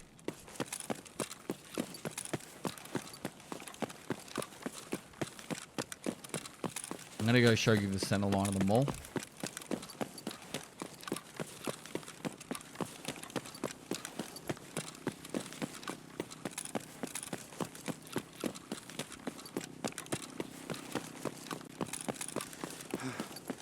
Right, and now we're in the center of the mall. So I'm trying to do it all ground level so you can understand ground level. For the center line being this, Idea, Ollie side, and then the Goshen's at the back. So if you're getting a little bit disorientated, be like, all right, I'm on Idea. Okay, so I'm on, if I'm looking at it from front, I'm on the left side, and that's the railway side. If I'm looking at it from the front, I'm at Ollie, that's the right side, that's the Emicon side. Be very careful. If you spawn on this corner of the map, there is one of the spawns will give you the Emicon extract and the other one will give you the railway. And they're literally right next to each other. So just double check your spawn when you start because you can get very disorientated. You'll come in, you'll go be halfway across the railway and be like, shit, I need to go to Emicon, or vice versa. All right, so for this area, German displays a heap of tech spawns. So you'll get stuff like graphics cards, circuit boards, you know, ES lamps. This has a jacket and some toolboxes in the back of it. So, not toolboxes, sorry, weapon crates in the back. This is our next key, Emicon. So there are LEDX spawns in here. I don't know the exact spawns, but pretty much anywhere med spawn, you can check for LEDXs. So just check all the shells. Good place to find morphines, lures, all that kind of stuff. So if you need to top up your meds. There used to be a LEDX spawn on this shelf, or this, I don't know, stand there, but... and you do use a key each time you open each of these doors, so... There's like 3 doors, so... If you don't want to blow through your key, don't open up all the doors every time. There actually is some decent spawns down the back here. Hopefully we can... Oh, look at that. Straight through. If you're after motors and drills, these shelves are actually pretty decent for it. Some of these side rooms are actually becoming more and more goated. Like, for example, I think it's that... Just on the outside of that wall there, there's actually some decent spawns as well for technical items. All your barter items. Alright, so Mantis, another one of the med rooms. You got med spawns, med bags, and that. Another one up here that spawns and all through the back. So if you're after meds, there's also a quest in there. So Vitamins Part 1 will have you go into Mantis and Emicon as well. As for Brutal, it's just tech spawns, and then National has 4 filing cabinets. A lot of people will scav in and loot the filing cabinets and that. I don't know why you would do it on this map, but you'll hear filing cabinets going. If you hear filing cabinets, there's only really power station here, and there's a spawn of filing cabinets up the top. So I'm mostly just giving you bearings of if you hear stuff and what is in each store. Now this is Kiva arms, so we've got the Kiva key. There's 2 keys required. You might be able to buy both on the flea market, depending on if someone wants to hand over their quest key to sell it on the flea. But when you do open it up, an alarm goes off. A Gen 4 assault or mobility armor can spawn on one of the dummies on the side, or mannequins, whatever you want to call them. And then guns spawn on the wall here. So you can get an AK-103 or 104 with a thermal on it. M4s, a lot of AKs spawn up there, MP5s, MPXs, and then also loose spawns in these cabinets.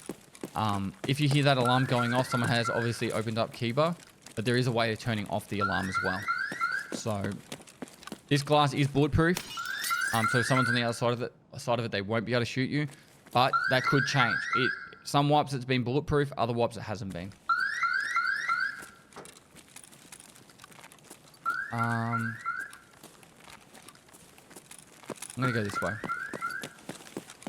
Alright, so for down here, we've got generic on our left. This has got a lot of military spawns in there, so med crates and all that. Something to note. Back here, you can find like not rollers, gold chains. You might actually be able to find a roller here. Definitely gold chains. We've got the weapon cabinet there, jacket, and then there's a lot of weapon crates in here as well. It's this wood noise. If you hear it, you know they're in generic. Just take note of that. Because like when you're upstairs and you're like, oh, there's someone down below, and you'll hear the wood noise. So, all right, they're in generic. All right, so you've got a lot of all your electrical spawns in here. So graphics cards can spawn in here. Tetrises, Helix is your Tetris. Coming around this way in Techno or Texo. Same within here. There's a lot of spawns in here for all your electrical tech spawns. Coming across to Ollie. I'm not going to do a full run around the map of Ollie, just because I can pretty much just show you it from, once I get some stamina, from pretty much here. So the way it works is pretty much all the shelves in the middle will spawn stuff like WD-40s, corrugated hoses, and motors. Along the back, there's these cages, and I will show you one of them at some point. So I can show you one over here. The cages can spawn your car batteries, and you've got some computer terminals and stuff you can loot as well. So when I talk about cages, I'm talking about this here. So that cage there. So those little like cage stands there, and on the shelves behind them can spawn car batteries. So if you're after like car batteries for car repair, there's also computers on every second one. So I think it's that one and this one has computers. Out the back here, every one of these offices has at least one computer. And the reason why I'm emphasizing on where computers spawn is graphics cards right now are worth 800,000 rubles. If you search every computer, you'll find graphics cards from time to time. So it's worth looting every computer you see. Now this is the Ollie logistics key. This is needed for a quest. So the quest item is there, and you've got another computer in here. And I think it's There's Ollie admin and Ollie utility. I think this is the admin key. There's a computer in there as well. And also there was another doorway at the back there that goes to another computer room. It has a couple computers and a weapon crate in there.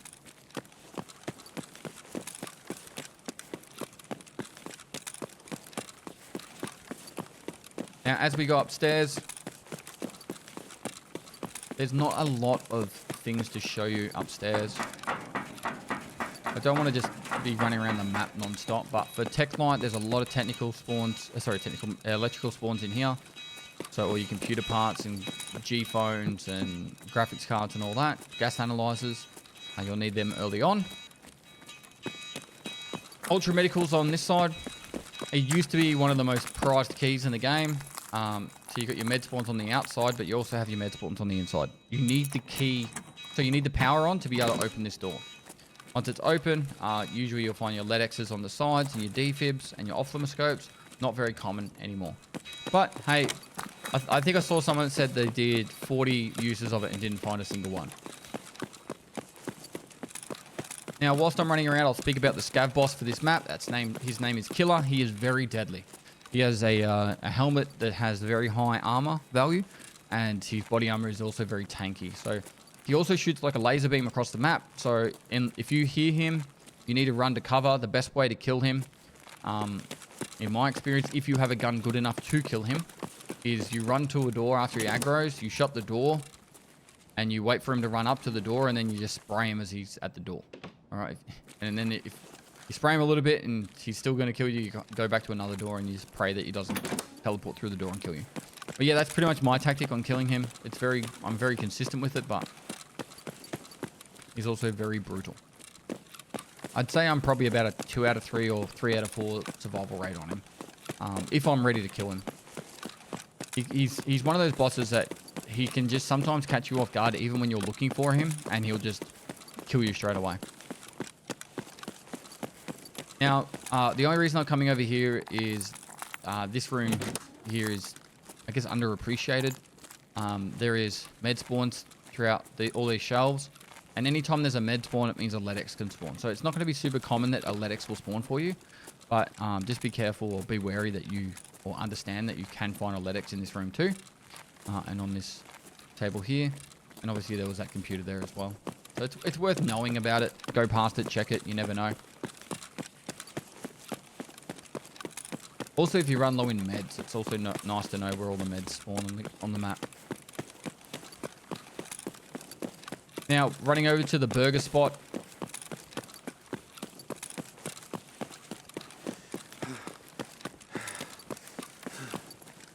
Oops. So this is pretty much above the entry to Goshen, is where we are now, on the top floor. So if you have the 11 SR key, so just think of SR as survival room or safe room. So that's 11 SR there. You swipe it on the toilet, and then you have now unlocked the extract, which is the safe room exfil. So once you do that, we'll head towards the extract. But what I want to take note of is, if there's like the alarms going off near Ultra Medical, you can turn the top floor alarms off by clicking that there. So if you don't want to hear the alarms anymore, that will kill top floor, and then coming down here will kill the bottom floor. It's going to show you what's the best way of doing this.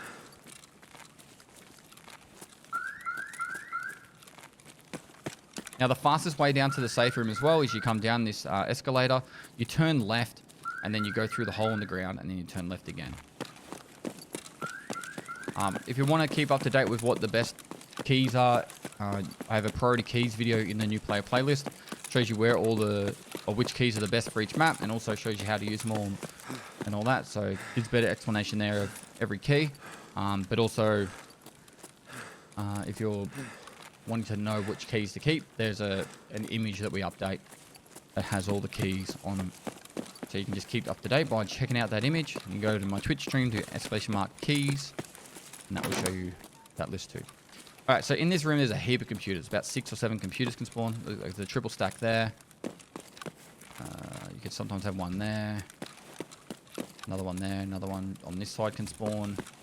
Another one on this side spawns there. One there. Two there, actually. I think there's one more on this side that spawns. Now, if you want to disable the alarm for the ground floor, it's this one here. So you won't hear the Kiva alarm going off with that one clicked. There is a back entrance up to the top floor on this staircase here, and there's the same on the other end. So there's the computer room on the other end of Goshen that I showed you. On the other side of that, there's that door that you can go out of, and it goes up to the top floor. It's a little secret passage, I guess, on the way up to the top. So if you want to get a flank on someone shoots at you on top floor when you're down in the middle of the map, sprint across to one of these, go up the staircases, and then try and hit them from the side. Squads move very slow, generally speaking. And they're very easy to spot because there's lots of people moving around. So you can take advantage of that, do a flank, and get the dub.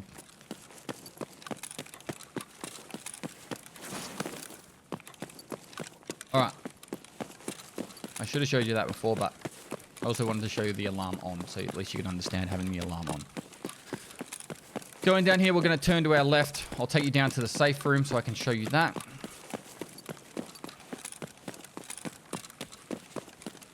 So generics on our left, Raz is on our right. The way the basement kind of works is there's just one straight line across the front. And then there's a couple of passages, one here and then another one further down that go out towards the back. One goes towards the power station, one goes towards Emicon.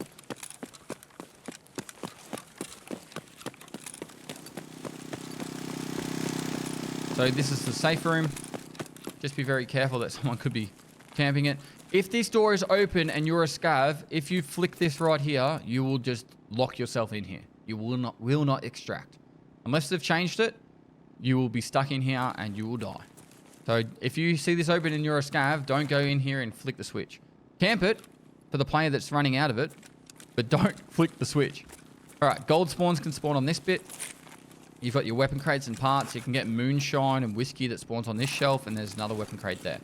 This lever, oh, the lever, cronk. This lever here, object 14, this opens up another crate over near the power station. I'll play a little video now, so I don't have to run all the way over there to show you. But it opens up another area, and inside there is a heap of weapon crates and stuff like that to loot. I don't really ever go over there to loot it. I don't think there's really any point. If you're already safe in an extract with a bag full of loot, why would you risk going all the way over there to open it? But that's what this lever does. And then to exfil, you just double click this. Oh, sorry, you just right click. Oh my God, you just lock the door and then you'll extract about 5 seconds later. Something to take note of is this key, depending on time of wipe, is usually around 300,000 or 400,000 rubles. It'll probably skyrocket in price after this video goes live, or it does it for like a day. It'll go back down. But you're usually about 300 to 500,000 rubles. I highly recommend picking up one of these if you run interchange, because think of it like this. Emicon is very heavily camped. No backpack can be camped. And you've got a heap of loot. And Railway's a long run. So if you're going to take this extract, and even if it costs 500,000 rubles for 15 uses, that's only like 33k a use. So for my theory on that is, for 33,000 rubles, you get a fairly safe extract. And I can nearly guarantee you, you'll either get like a gold chain or a Bitcoin or something from this spot here, a whiskey or a moonshine or a vodka from here, and that already pays for it pretty much. And then you get some loose spawns. So if you've got any squares free, and another option you can do is if you're in a squad, send one guy down here to camp it, to protect it, and then to you go up and hit the lever, run down so no one's going to be camping it, and then that way you've got a safe passage out. So it's definitely worth doing it. Someone in chat just said it was 100,000 rubles right now. All right. 2 more things to speak of, and then we're pretty much done with this guide.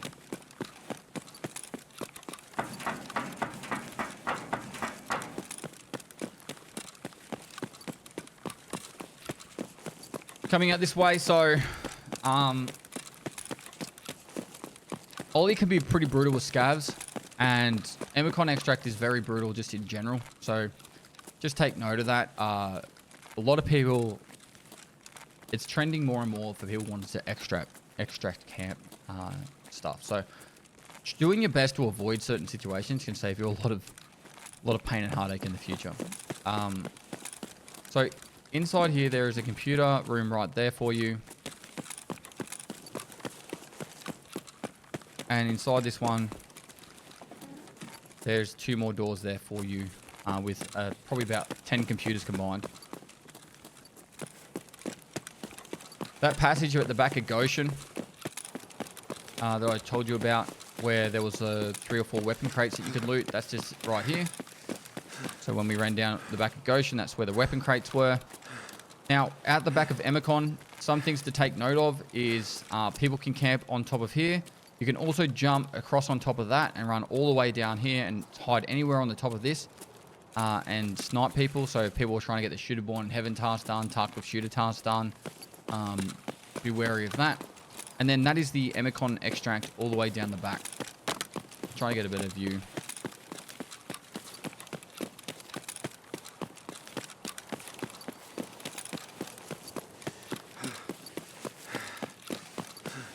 So that's Emicon extract right there. So for this map, or for this extract, people will camp literally anywhere. So they'll camp on top of the tents, they'll camp in that bush right there. They'll even lay down, which is ridiculous. They'll lay down in the truck, back of the truck, so you can't even see them. And when you get close, right up to the extract, they'll stand up and shoot you. But then the other thing is they have to run to the other side of the map to extract. So this map, this area is pretty brutal because like I'll lay up there to do my Shooterborn Heaven task and Tarkov Shooter task.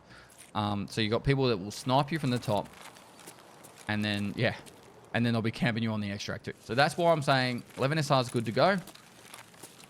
Also using the car extract and using those other options. Don't just rely on Emicon. Let this player scabs fight it out over Emicon. Just so you know, along the back wall of here, there's actually a fair few like barter trade items, technical supply items, and then there's some also, and that's the door that goes towards those computer rooms. And then car batteries spawn in these right here, these 4. And then when we're back out here, you can all these shelves that you should be looking at for motors and corrugated hoses and stuff like that. That is pretty much all of Ollie. The last thing I'll talk about right now is, as I'll run towards Emicon, which I'm pretty sure I've got there. Yeah, I do. There's 2 more things I should actually speak about. One, the Scav Camp Co-op extract. There's actually an achievement to use this one. So if you're a PMC, try and find a Scav. It's right at the very front of the mall where there's like a heap of cars crashed together. You can take the PMC Scav extract. That will get you fence rep and also an item from fence. And there's an achievement for it. The way I usually do it, if I'm trying to just do it like organically, I just like go over there and I just do the shot pattern from like Terminator. And generally, like, some people just start shooting in the distance and they'll just say, hey, oh.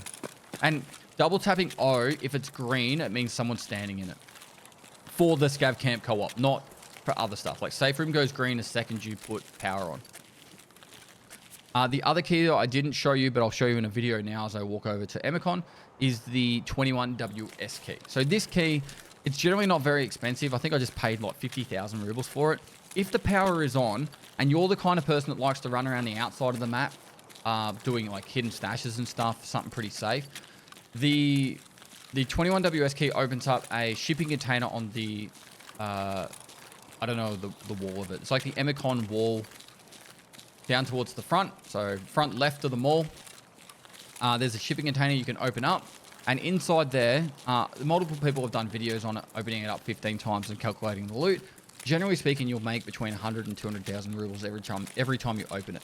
So if you generally are just doing hidden stashes and looting on the outside of the map and not going in the mall at all, and you're doing it at nighttime and you see the power on, it's worth you going and opening up that container and looting it. There's trooper armors that spawn in there, there's full guns that spawn in there, and then a heap of weapon parts. So if you're already going around the outside and you're going past it, why not do it?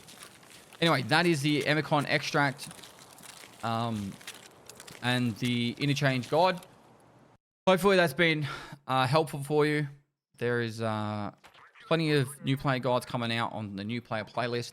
And if you're trying to learn Escape from Tarkov, go check out all my new player guides. They're all built pretty much for you guys to help you get the understanding of being able to get better at this game. If you found it useful, please consider subscribing. Help me get to the 1,000,000 subs. working hard on trying to get it this year. Liking and comment on any YouTube video, not even mine, just anyone in general. If you enjoy a YouTube video, pay the deed of just liking and commenting. It helps for the algorithm, and sharing it with your friends. If anyone else is new to Escape from Tarkov, share the guide with them, and that helps me get more discoverability too. Besides that, guys, hopefully this was helpful, and I'll be posting as many of these guides, getting them all up to date as soon as possible. So I'll finish it up here. So lastly, I'll see you next time.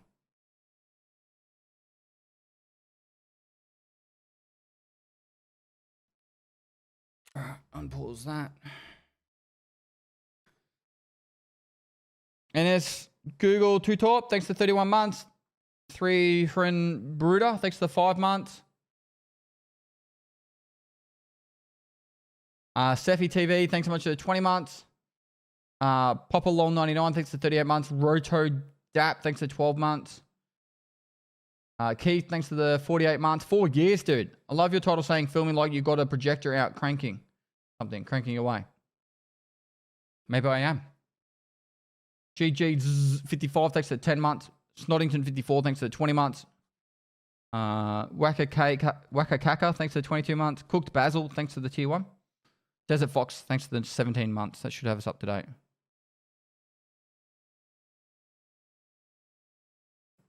Happy Valentine's Day.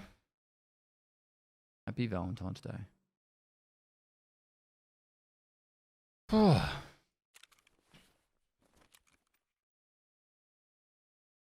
I love that your title says filming like you got your projector out cranking away. D.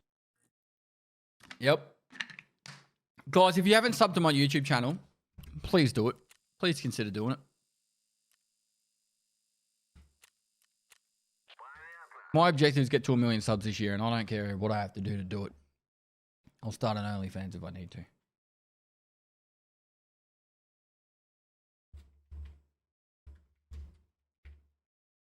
Oi.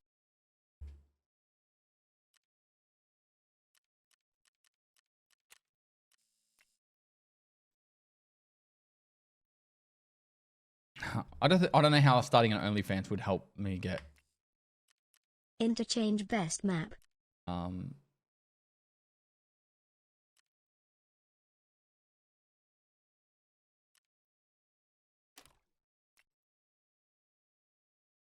Get YouTube cranking faster. Might Thank help you for the someone crank, guides. Keep up the good but work. won't be that. All right, interchange done. The only one I've really got left is reserve, because I need to have more stuff for lighthouse and labs. Less than 3. Hope you had a great day, Dad. All right, so keys. What keys do I need for reserve? Let's make sure I've got them all. All right, KSM, SMP, KPRL. Much love, Pestily. PSP 1, PSP 2, PSV 1, PSV 2. Orb 1. Moist. 2. Happy days. 3. Thanks, Dad, for all the streams OB. over the years. I've got MP11 in there, but we don't need it. AM can be handy. Oh, I don't have RBS Pestily stan, modus. Pestily stan, Pestily stan, Pestily stan, Pestily stan, Pestily Thanks, stan, yeah. Pestily stan.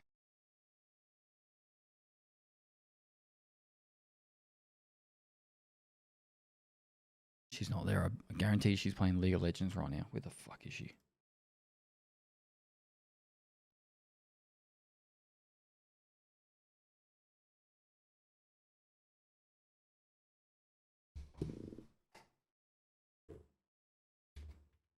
"34 months. Where does the time go?"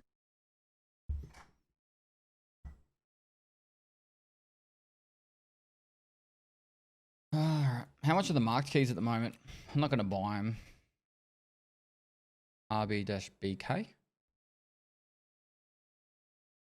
1.8 mil. What's the other one?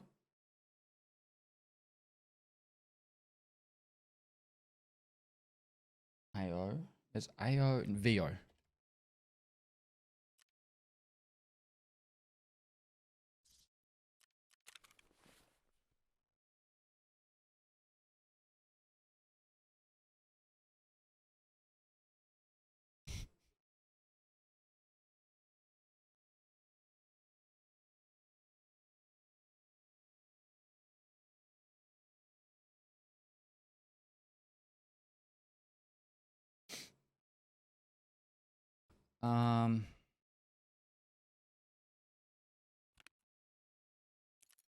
Pestily salute, Pestily salute.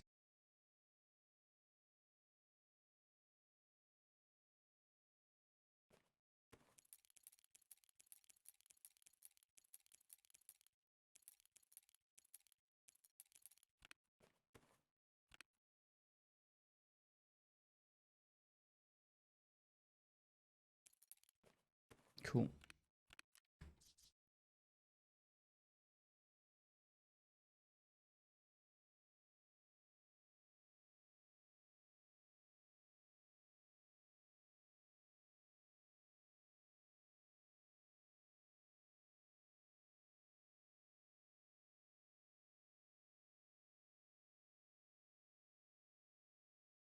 Oh, that's not good. Old chat.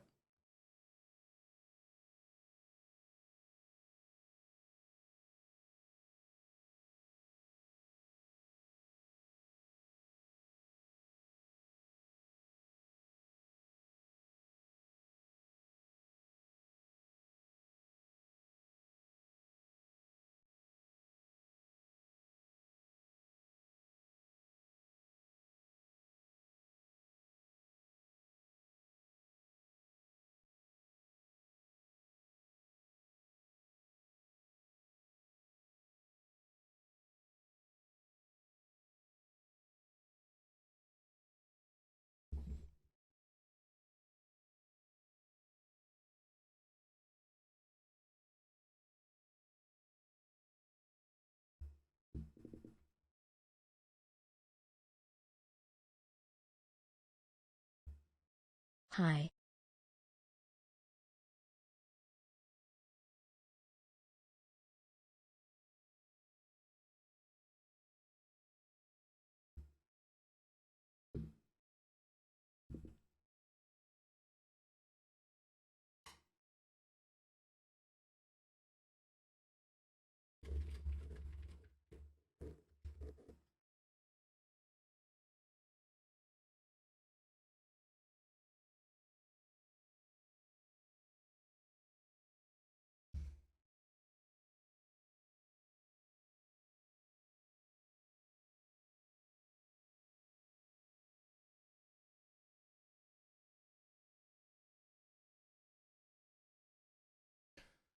Alright, it's gonna have to be a later problem. I think I could do labs as well. I just don't have the red key card for labs yet. That's fine. Lighthouse, I really do need to be able to get to the island to do a proper updated lighthouse guide.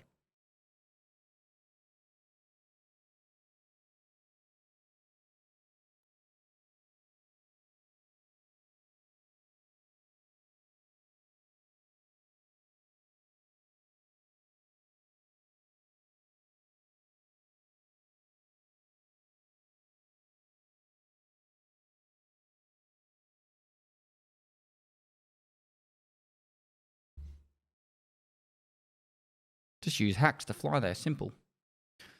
Yeah, sure.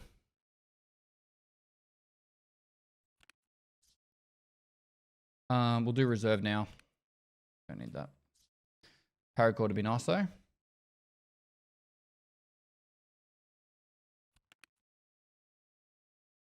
Where did I put the paracord? Oh, did I just get rid of it? Oh, there it is.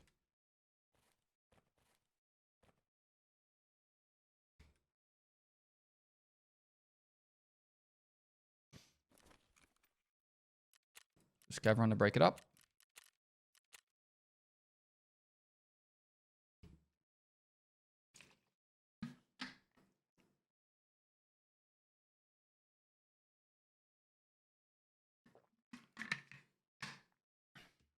I could just get some older footage of Red.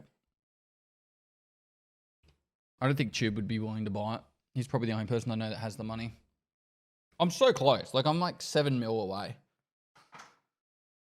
Like, if I just farm for like maybe 2 hours, I'd have the money. Just, I've got a lot going on at the moment. I'll be back in a bit.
Still in queue. Still in queue. Just want to get this voodoo.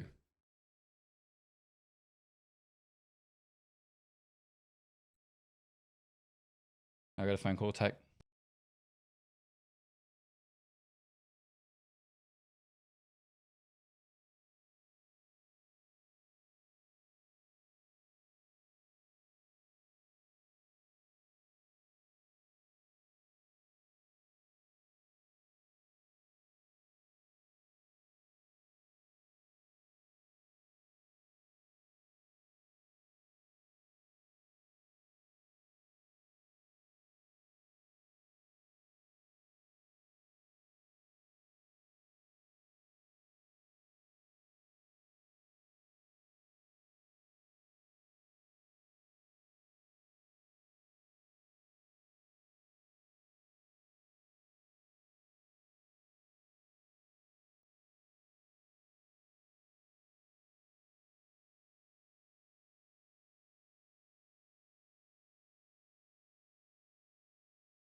All right.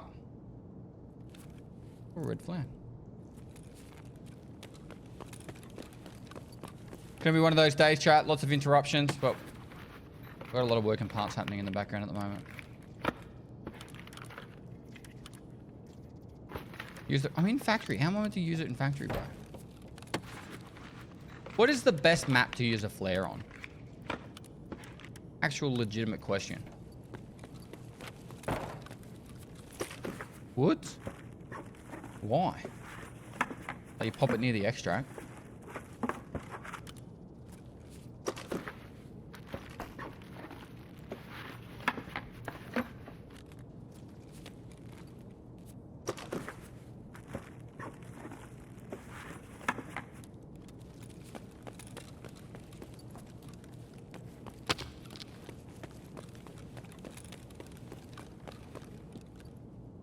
Reserve. Moist PMC underground pretty quick. Red Ops is my dad. Just got on red. I'm filming guides today.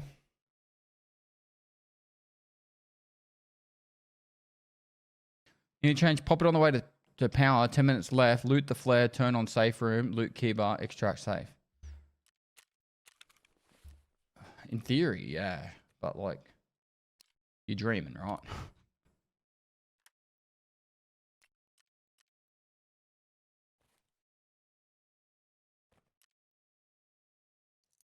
Just traverse the map entirely with all the loot. It's 50-50. It either works or it doesn't.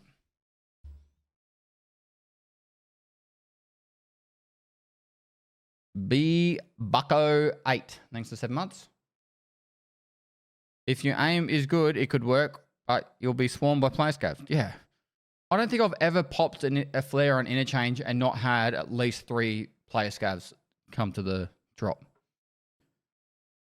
Even at the dead of dead times. You pop a red flare and the drop come down, there's player scavs coming. Even if there's none even spawned, they'll spawn just to come there.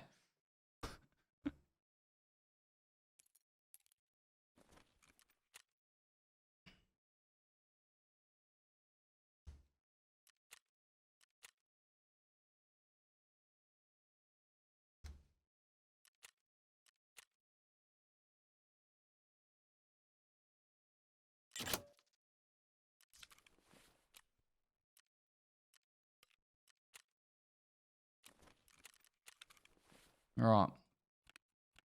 Let's go to reserve.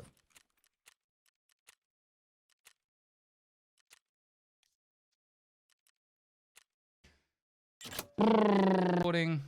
Mute the audio. Mute the music. Go to this camera. We'll go this one. Change this. Do a clap. Clean clap. Clean clap. Hi guys, this is Pestily and welcome to the Escape from Tarkov video. Today we're doing the reserve new player map guide thingy majiggy. So we're going to cover all the new... Oh my god, I'm starting again. Hi guys, this is Pestily and welcome to the Escape from Tarkov video. Today we are covering the reserve new player map guide. We're going to cover the spawns, the extracts, all the things you need to know for the danger areas, the loot. So without further ado, let's crack straight into it. Still the same recording. I don't need to clap again. All right, Mr. Halix.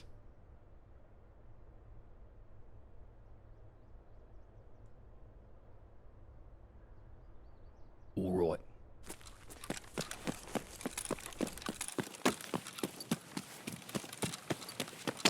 I'm going to start this guide from the top.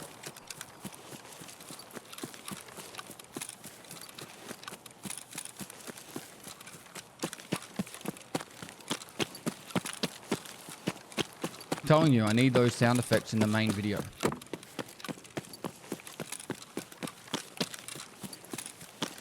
Yeah, so you clap at the start of a YouTube video just to make sure the audio is in sync. It's the best way to make sure.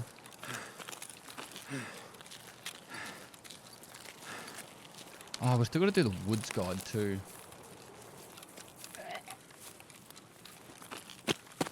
Bloody woods.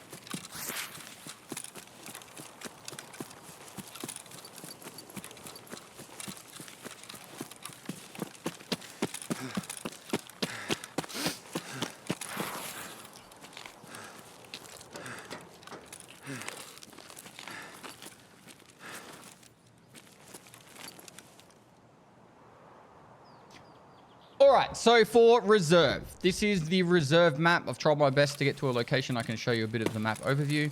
The way the spawns work is you can spawn literally in that field over there, behind the train station, all along that back wall. There's spawns, like next to that tower down there, in that section, in that bunker over there, also the bunkers over here, and then also in another bunker on that side here. You can also spawn underneath this building, or up on top of here, or inside the bunker section just down this little bottom bit here. So that's pretty much where all the spawns are. So it's very congested. This map is not a very big map in like in ground space, but it has multiple levels, and it's got like underground sections and lots of building floors and that. In the past, you weren't able to go on the ground. It was nearly entirely a map that was up on the top only, and it was a sniping heaven. It was a lot of fun to snipe on. Now, after the first 5-10 minutes, everything goes underground, and you don't really see many players above. So just take note of that. This is the dome. You can actually see this dome on the shoreline map, and you can Red Rebel extract on shoreline, and you can also Red Rebel extract on this map. So one of the extracts we'll start off with right here. If you have the Red Rebel, which you can get from a barter trade, or you can buy straight up, and it spawns on pretty much the main place to find it is on Sturman or in Sturman's stash. That's the place you can find it, but ultimately you can buy it or barter trade. You need the paracord, and you have to be not wearing body armor. You can wear an armored rig, and you are allowed to wear a backpack. So once you have that, you run to this spot here behind the dome, and you extract. It's that simple. Now, for inside the actual dome itself, there are some filing cabinets to loot and some weapon crates and that. You used to have better loot. It's not really that good anymore. There was a lot of intel spawns. There's a key called RLSA. So if you go, I think, onto the 3rd floor, it's, no, or it might be the 2nd floor. It's like this window here somewhere. It might be that, actually that one there. So it's on the 3rd floor. RLSA, there's a couple of filing cabinets in that. You used to be able to find like coftums and stuff in that, but not much anymore.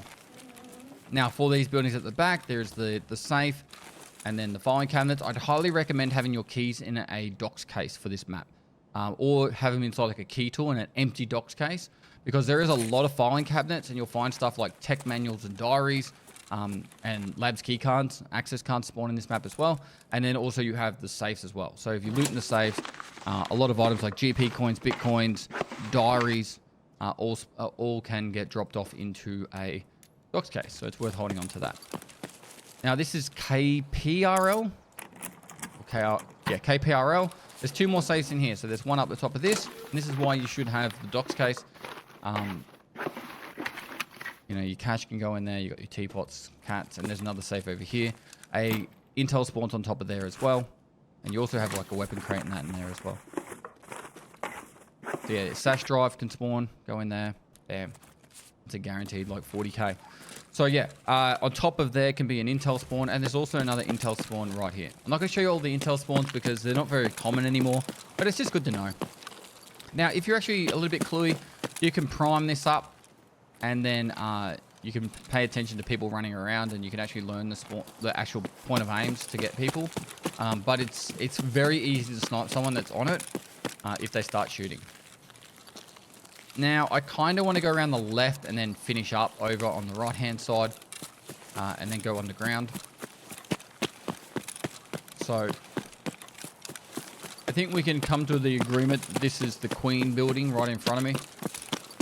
Now, the hermetic door lever is located inside here. All right, I'm not going to flick it, but I don't know, the editor, Nafa, he can put the audio on right now so you can hear it. Yeah, that's what happens once you hear that noise. That means someone's flicked that lever. And then you know that people will have flicked that, and you can take the hermetic extract. Now, inside this building, King, Queen, I don't know what you want to call it. It's a building. There's a server racks here. It used to have really, really good loot located both on this side, on top of here, and then on this side, and then throughout all the actual servers at the back here.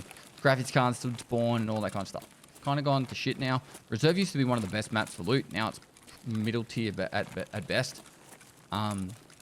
Still really good for PvP though, and it does have some good loot. Now, if you're really desperate for meds, you can come upstairs here. There's some duffel bags located in this room. Now, loot is always worth in offline mode. I have to say this in every one of the map guides, but you know, there's med spawns back here, med bag and that. I think there's 2 that can spawn in this room. And then moving through this way, you want to check all these shelves for spawns, and then there's a hidden spawn underneath the ground here. You'll just see the white dot pop up. Another spawn right there. So say how that ES lamp's there. Say I was to chuck it into here. It disappears. Magic, hey?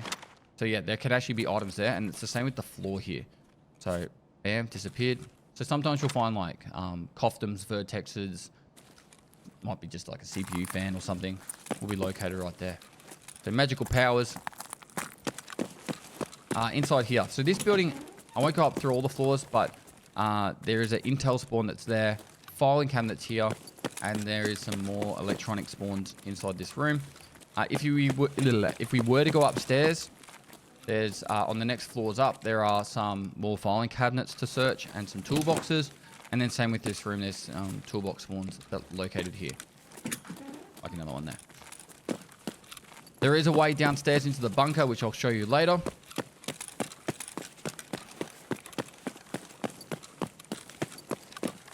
Coming across to the other side. Now, this is the White Bishop building. This is also a medical building. So you do have weapon crates on the left-hand side as you come in. I think there's another one in the back here. Right there.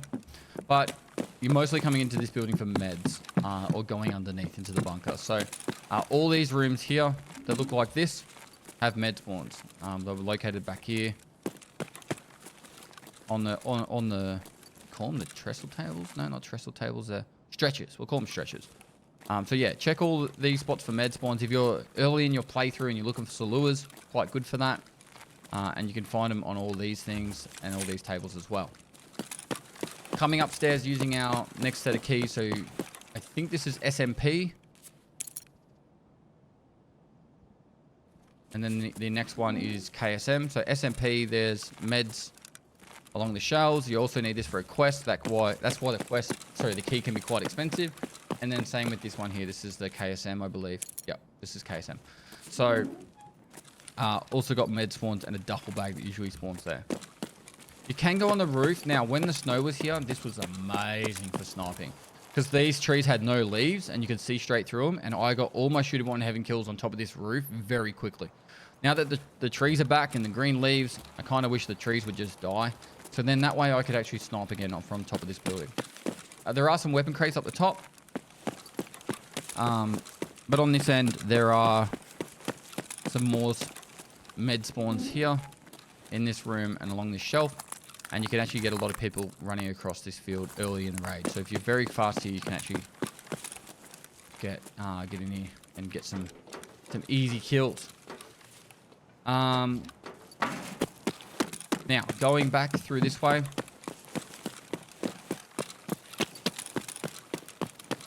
So the night buildings. Now, there are keys for these ones. They're all the RB MP keys. So it's MP 11, 21, 22, 12, all those kind of keys. I have one of them on me. I'm not sure which one. But yeah, so inside all these rooms, you're looking for mostly jackets and filing cabinets is the most common items you'll find. So there's two jackets on this side. There's 3 on the other one. Another 2 will be here. Graphics cards can spawn here. Filing cabinets coming upstairs. You've got yourself more filing cabinets.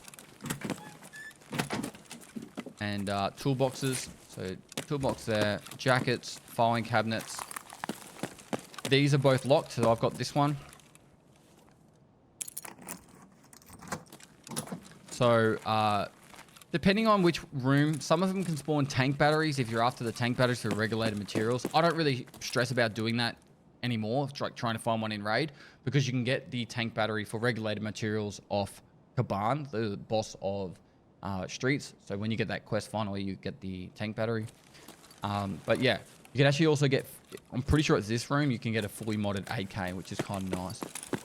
These rooms are half decent for getting a bit of cash up, but the problem is you're going to be running into a lot of players. Like, this area is very hot. There's 3 computers in here. There's one there. There's one there, and there's one over this side. And you got the filing cabinet, and you also have more filing cabinets in here. So if you're got that empty docs case, like got all your keys and a key tool, and you got that empty docs case, and you start looting all these filing cabinets, if you went like, I'm not saying you should do this, but if you are like a bit broke, pistol backpack, empty docs case with a key tool full of all the keys, you would fill that docs case, and if you die, you're gonna make a couple 100,000 rubles with even when you die. I would suggest not doing pistol backpack on this map. I would do pistol rig, because then you can take the no backpack extract. So, where's the no backpack extract? It's literally just located right over here. Just be careful of players camping it for their shootable in heaven task. You've got a couple of options on how to do it. You can just stand on this side and just wiggle like this, so you don't go. If you go too far left, it'll cancel it. Or if you feel like they're not up in the dome, you can be on this side, or you can literally go prone and crawl under there. It's up to you. Inside the bottom of that is also 2 more filing cabinets. So this place is filing cabinet heaven. You've got your 2 jackets in here. Another toolbox is on the bottom of this one, I think it is. And now we're moving over to RBST. Now, this used to be a really good spot to get tank batteries. Don't stress about buying this key if it's really expensive, because you'll get it from a quest from Peacekeeper eventually. When you get to like the wet job area, there's tank battery spawns on like these crates here, and then also plenty of grenade case boxes, and also ammo. So, like I said, offline mode has worse loot, but usually you'll find grenade boxes. There's weapon crates. Like multiple weapon crates, another one there, another grenade box here. You can get some decent loot from this room here. Now running across to the night building, the other of the night buildings. Go outside.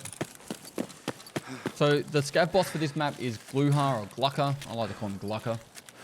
He can spawn in the train station area. Now this is not... depending on the wipe, last wipe, he would only spawn in that area. Now he's back to spawning pretty much all over the shop. So he can spawn in the train station. He can spawn in either of these 2 night buildings, and also in the barracks on the far other end. He can also spawn underneath in the bunker down below. When I get there, I'll show you it. For this building, there's 3 jackets in here. A heap of filing cabinets in this one. And then some more locked rooms. So I think it's like another one of the MP keys for these. I think you can only open one of them. Or maybe both. I can't remember. Another filing cabinet. You can actually get an Acer spawn, which is actually worth a couple 100k. Or it used to be worth a couple 100k. It's probably worth 100 now. And then up here for more weapon crates and loose weapon spawns. A lot of loose weapon spawns, weapon parts up here. So on these racks, and then also up the top. Be very careful coming up the top here. People from Dome and around will try and snipe you. But if you hear someone shooting out in the field, you can quickly come and do your snipe, and then get the hell away from here. Now, do not fall down that hole, but you can definitely fall down this one. Another locked room here, one of the MP keys. And when those locked rooms are usually either filing cabinets, jackets, toolboxes, or weapon parts slash full guns, like actual AKs with sometimes modded. So yeah, weapon crate, filing cabinets, more loose spawn along here. Now, 2 options to get down. You can go through the hole here, or you can vault just over the gap here. I'm just going to go this way.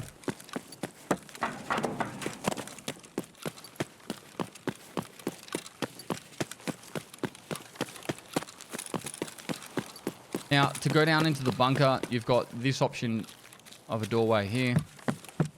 This is the cage room bunker. There's 2 different bunkers to talk about. So there's a jacket and it goes down there. You can go down either like part of this, I guess, silo. There's that entrance there, and there's one further down, and there's also just on the other side of this red bricked section there. As for the Rook building, the train extract happens around the 18-minute mark. The train will arrive.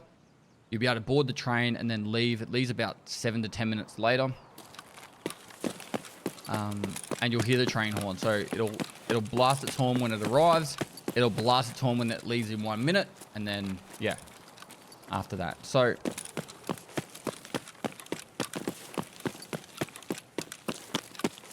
there are a heap of weapon boxes inside there. Just be careful. You can get up on the roof section through the back, and people will climb up here. There is a 50 cal located on the other side. Now, marked room is located at that end of the building. It's the RBVO marked room. And then the RBAO is on this end. It's actually got some weapon spawns and all that. It's actually pretty decent. You get the key for a quest reward. So I don't think I have it on me. RBAO, no. But it's actually not a bad room to loot if you're after weapon parts, and it'll have like AKS 74Us. It'll have AK 74Ns in there. I used to have a modded AK, but I'm not sure if it still does.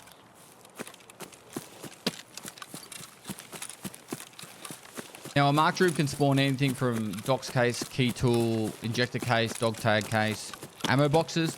So if you do find a marked key and you like that map, I'd say hold on to it. Otherwise, sell it, because they sell for about 1.5 mil at the moment. As for this section of the map, when Glucker spawns in here, it usually spawns at this end or down the very end, just over this side. There are a couple of ration supply crates. I can't open them in offline mode for some stupid reason. So there's 2 rations here, and there's a technical just inside that section right there. A lot of people don't know about these crates in here, but you don't need keys to get to them. You can literally loot this one just straight through the wall. That's a ration supply crate. Another ration supply crate here. You used to have to jump over, but you don't have to anymore. And then there's a technical supply crate, which you don't need to learn how to do the jump anymore. You can just vault up, and bam, you got yourself another technical supply crate. So if you're on this side of the map, it's the easiest way to do it. You can vault out as well.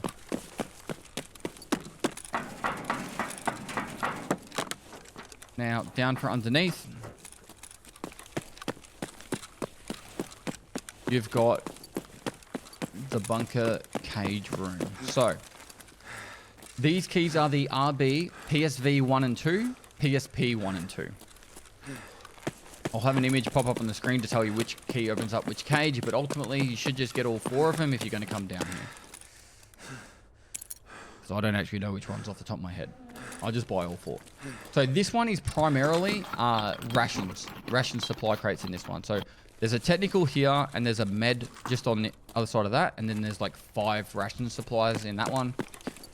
This is a really good spot to loot if you're in a duo or a trio, because you can fill your backpacks, send one person to go hit the hermetic door lever, and then you can extract through the hermetic door while covering for that guy to run back over and pick up his bag. The hermetic switch I showed you guys, the extract is actually located back on top of the entryway that we came down. I'll have a little video pop up now to show you exactly where the extract is. But yeah, so that's up there. Save me running all the way back just to show you. But yeah, this one's got mostly technical supply crates in there and a little bit of rations. This one has a mixture of all 3. And then lastly, this cage has 3 medical supply crates and 1 technical supply crate. So if the keys cost you like 400-500k with 40 uses, I can guarantee you you'll make the 400k back easily in the first one. If you're working as a team, you can definitely loot up every single item there and make millions. Earlier in the wipe, the better when it comes to barter trade items. Now that's primarily everything that's on this side of the map. Don't think I missed anything.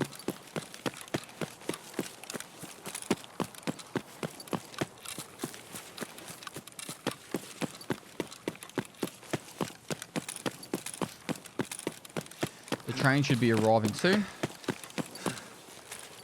Down this far end, there is the Scav Co-op extract. So, as a PMC, you need to team up with the Scav, or with the Scav, you need to team up with the PMC, and then you just run pretty much up to where that, I think it's a BTR or striker. That vehicle right there, might be a striker actually. No, it's BTR. Anyway, you need to go up to that vehicle right there. And if you double tap O and you see it green, I'm not saying all the other stuff, but if you see Scavlands co-op as a green, run over there and you'll be able to hopefully team up with someone to extract. There is pretty much no loot to worry about in this whole section of the map. When it comes to the barracks buildings. So Galaka can spawn in this building. I don't know why it's not letting me jump.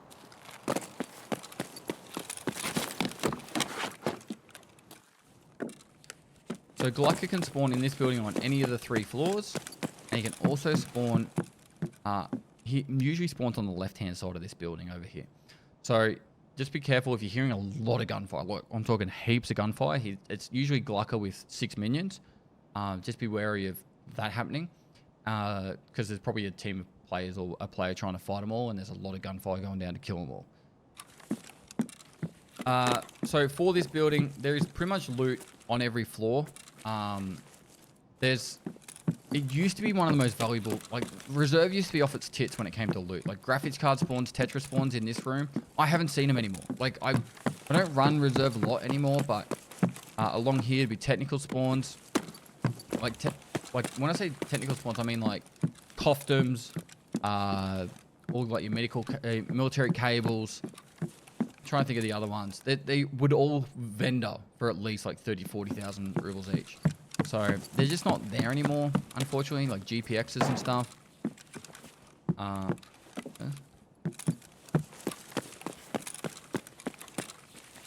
On this floor, that doorway there's a heap of med spawns. Actually, I'll just go and show you. It's easy. And that's the train horn right there. So the train's just arrived. So yeah, med spawns on here. There'll be med boxes as well. The ground floor doesn't have a lot of great loot, besides RBAM can be quite handy. Now, RBAK, you don't need the key for. You can just drop down. Most people just call this the drop-down room. You got the computers, but you can find graphics cards, costumes, CPU fans, PSUs, all that kind of stuff on these shelves in the middle. You can jump out through the back window as well. So if you do get in here and you get trapped, you don't have to go through the front window. This is RBAM.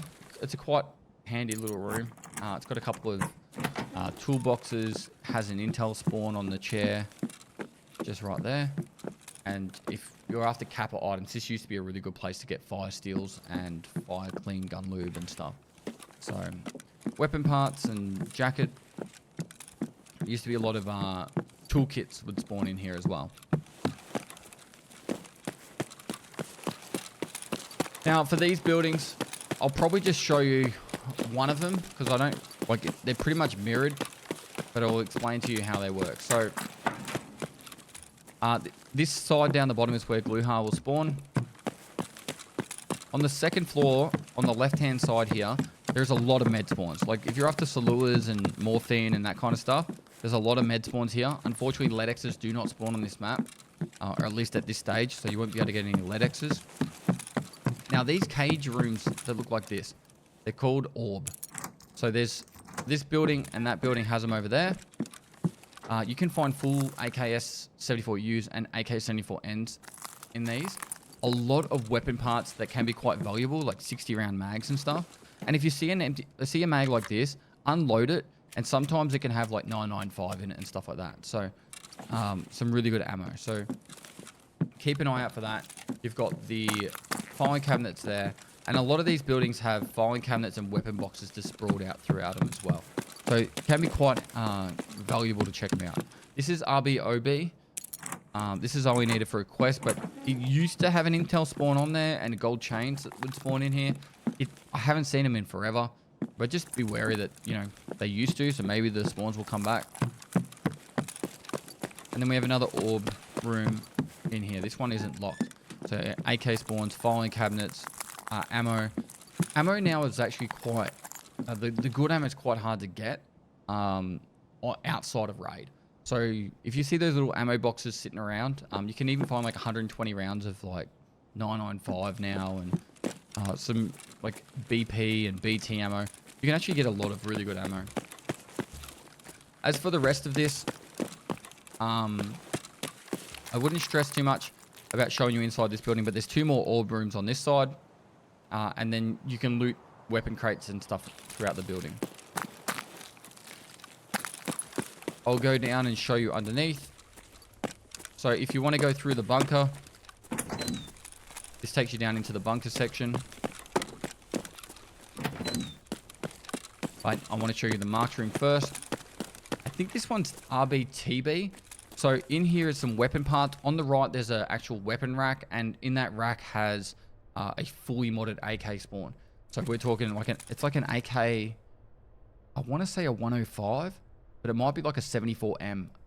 And it's like completely modded out with like MOE parts and stuff. So for the cost of the key being like probably 50,000 rubles, it's worth checking just in case you get that AK spawn, and it's probably worth about 2 to 300,000 just for that.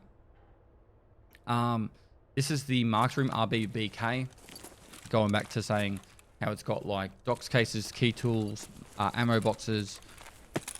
What's the other one? Injector and dog tag case can be there.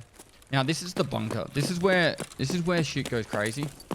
And if you're a scav and you love this map, you'll generally come down here to check to find all the dead players.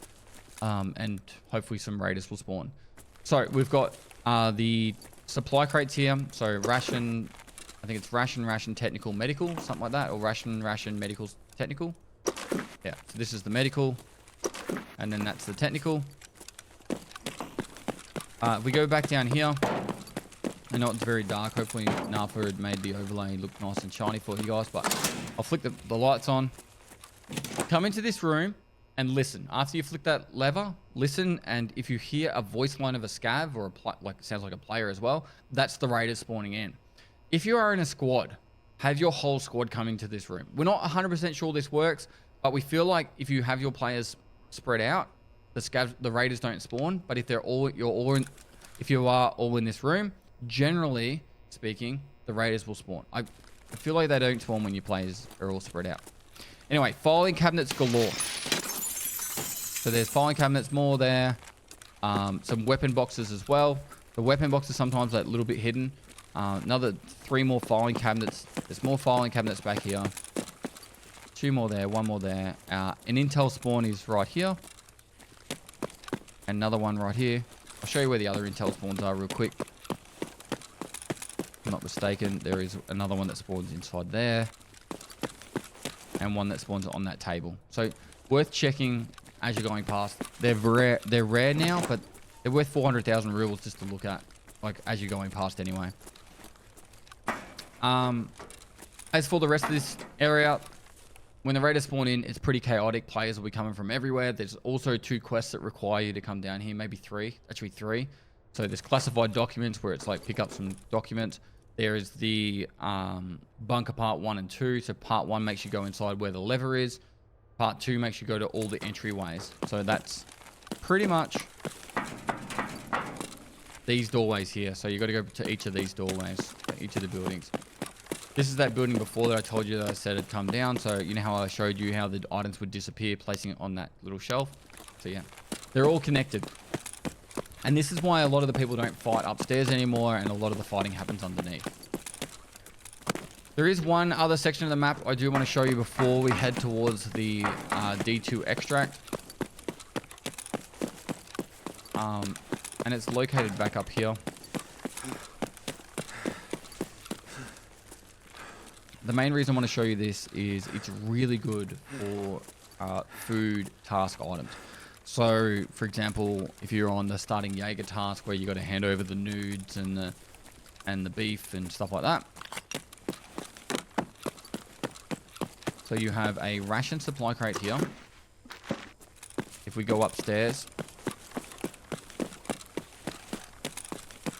you can have food spawn on this shelf, and we are underneath one of the barracks buildings. I think it's the Bishop one. And that's where the co-op extract is. Just to give you a bit more identification of where we are. Coming back downstairs, we hook it to the left. And we have ration supply crate, and another ration supply crate. So there's 4 ration supply crates right on top of each other. So generally speaking, really good to get your food task items there. And then this is another way to go in. So there's the Bishop building. and then down into the bottom. Before we go down into the D2 extract, I will take note that there are more more supply crates here. One there, and there's 2 up the top and 1 down the bottom. Only loot these ones if you are either a player scav or you are in a decent sized squad and you've cleared the whole area, because you will get caught out. There is a actual intel spawn on top of the box inside the helicopter, and there's 3 weapon crates. So there's 1 up there. There's usually 1 somewhere on the side here. There's 1 up the top here. Maybe it's on the ground. And there's another 1 at the back here. Alright, from the pawn building, going down towards the bottom as well.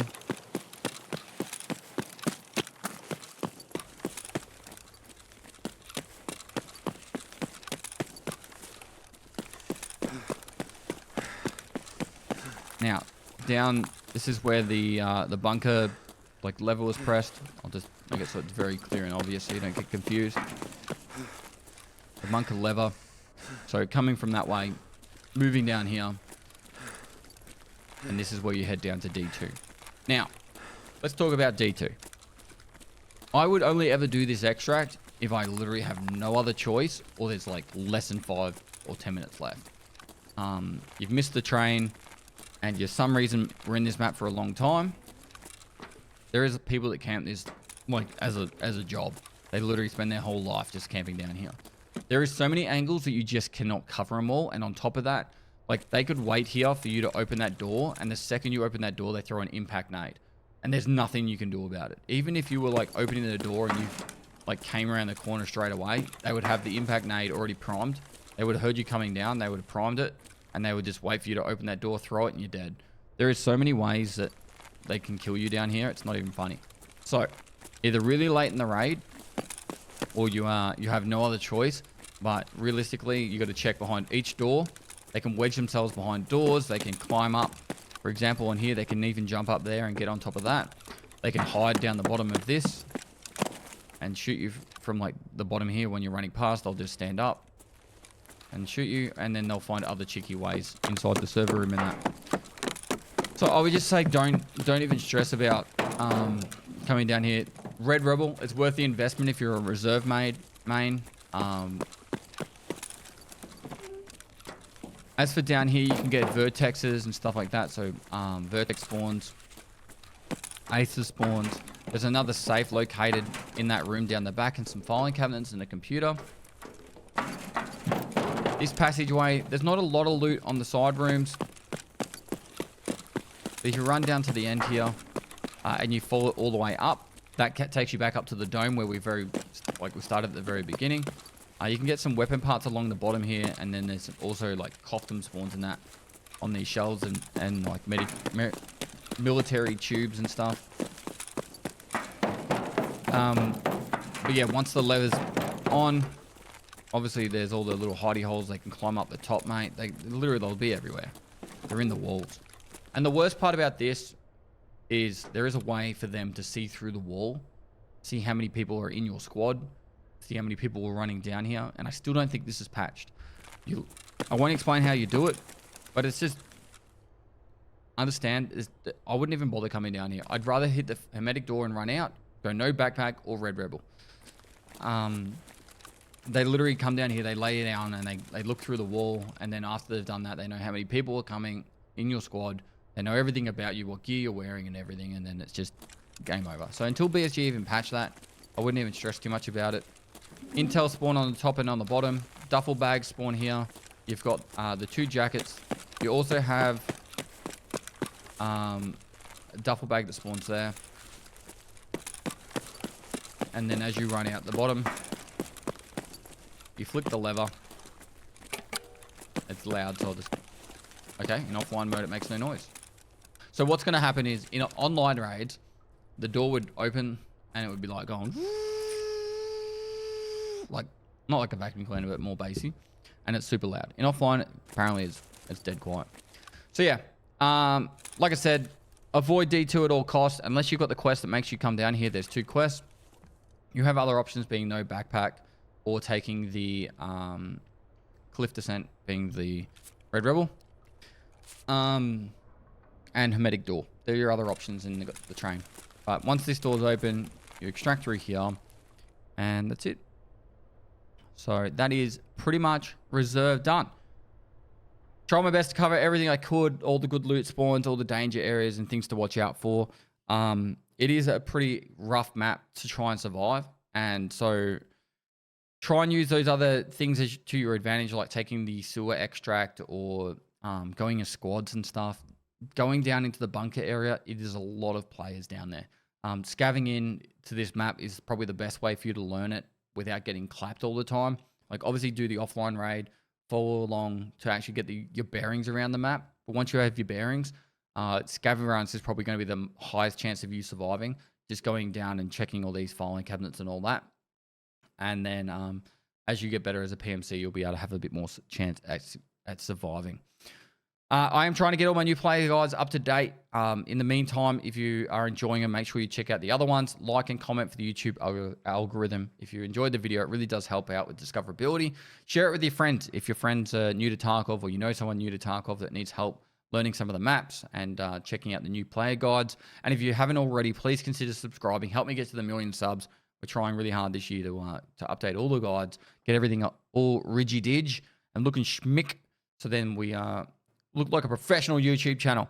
So let's get to that 1 million subs. Besides that, guys, hopefully you enjoyed it. And lastly, I'll see you next time.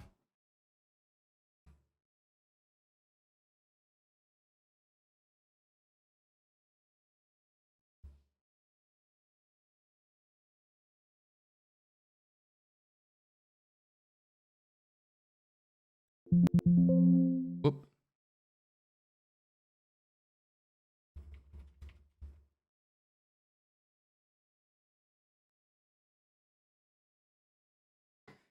Is it 100% improv as well? What do you mean? Like, I don't script anything. Are you redoing all your guides for all the maps? Yep. Will you ever make a general PvP movement guide? Probably. I want to get all my new player guides updated, and then I'll do like a tips for PvP guide. I think I need to have a break from filming guides for like an hour. I might film one more today, but I think I need to have a break. Should we do Lighthouse and try and get these PMC kills?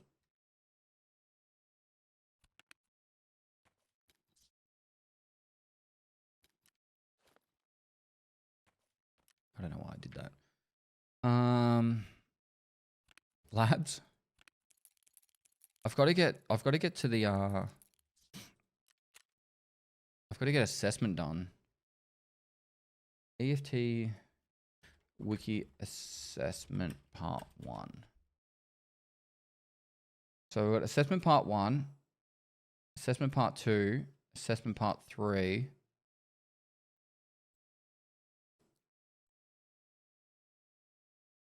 And then Key to the Tower. And then Knock Knock.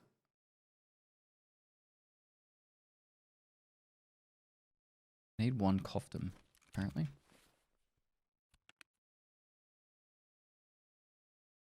Alright, so I have to find a Coftum.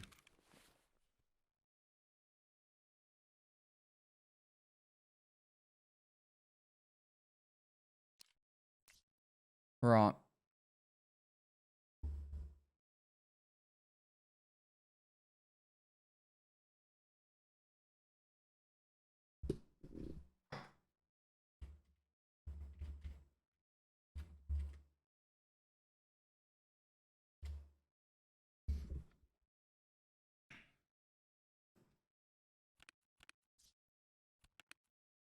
Alright. What do you think? Do some lit house? What GameStop's flavor? Titty milk. Hey Sensei Scav, how you doing, man? I've been really well, thank you. Hope you've been well too, mate.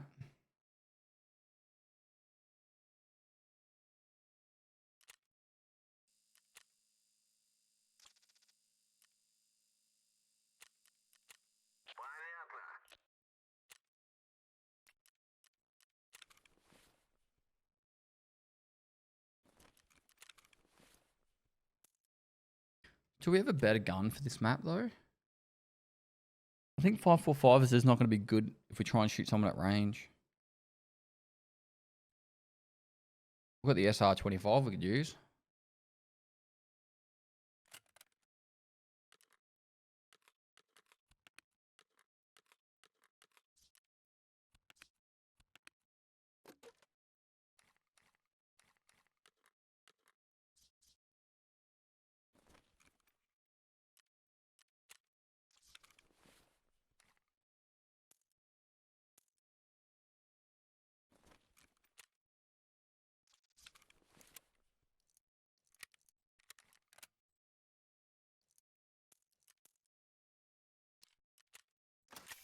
How about that? All right.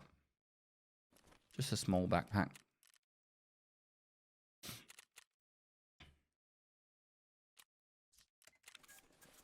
Cool.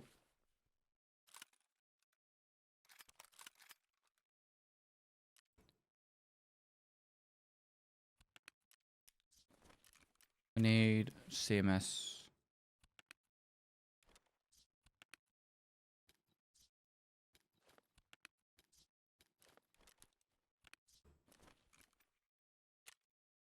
Iceman32, thanks for 5 months. I can't find SJ9s. I found one in Black Keycard room.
Hang on, guys.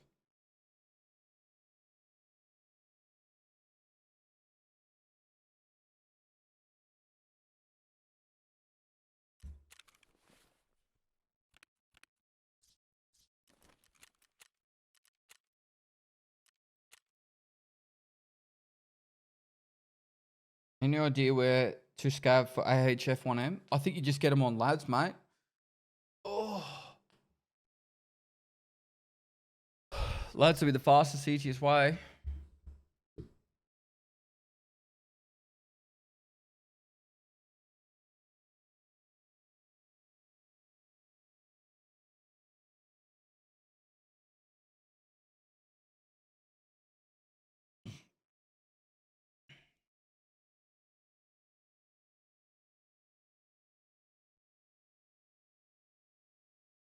Reroll your dailies. Oh, I won't be getting them done, bro.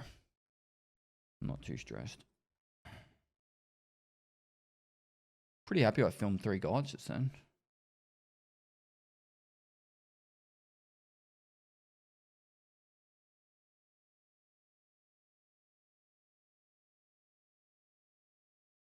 What's everyone's take on the whole buying stash space?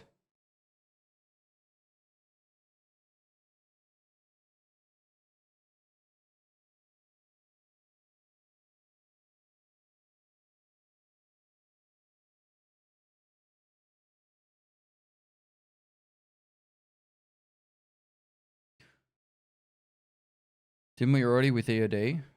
Yeah, but you're going to be able to buy more. And it's not just a little bit. Like, it's 100 and... Was it 28 rows you're going to be able to buy? That's like... That's over a scav junk box. It's 1.5 scav junk boxes worth of space.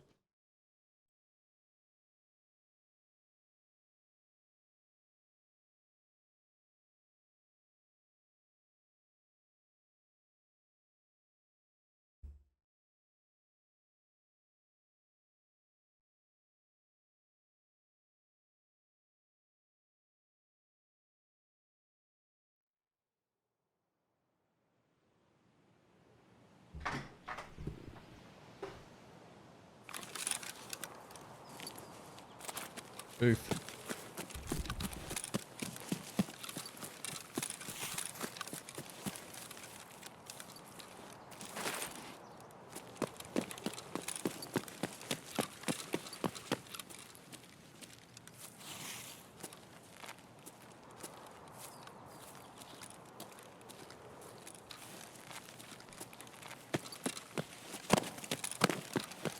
Maybe I should have brought thermal.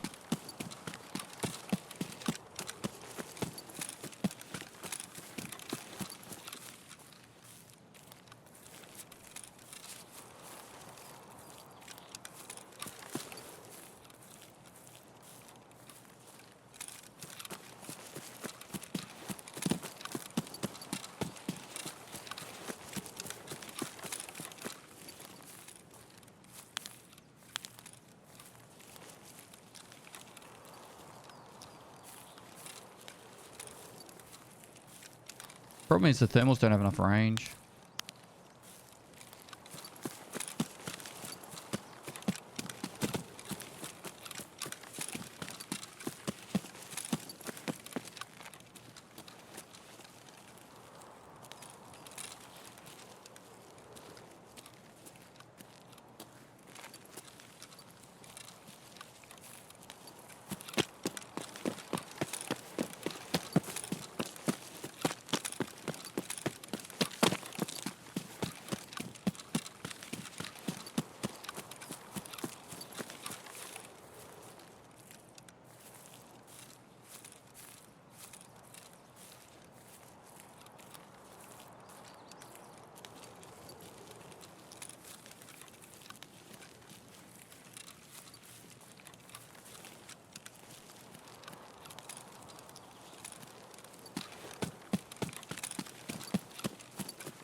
Could I bring a Meldonin? Nope. Shrub.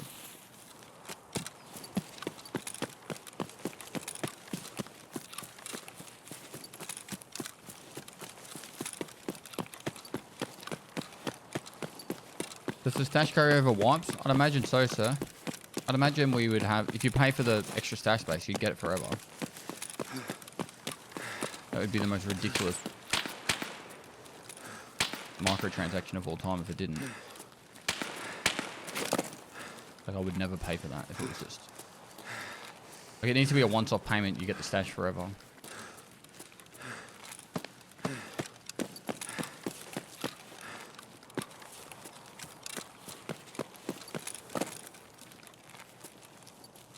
Real life scopes have the focus. No? Maybe? You're questioning me now, I'm not sure. I've never had to focus, but I'm sure there might be scopes at longer ranges that do.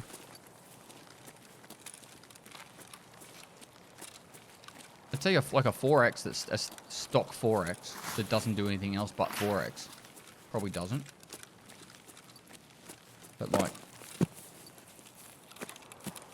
But like even my, like I've got a 4 to 12x or a 3 to 12x on my rifle, and I don't change the focus on it. Maybe if it's like a 25x or something, I don't know.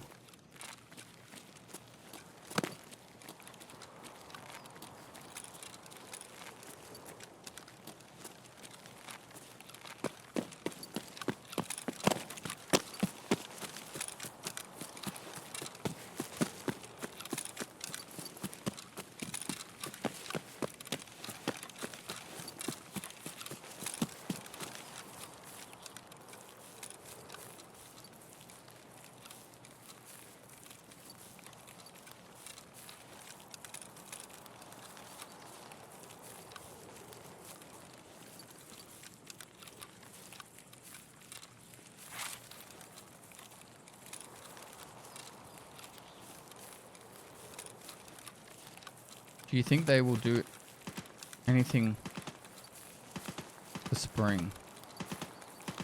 I don't know. I'd love to see autumn with no leaves. Everything dead. Like it's just a dirt barren wasteland.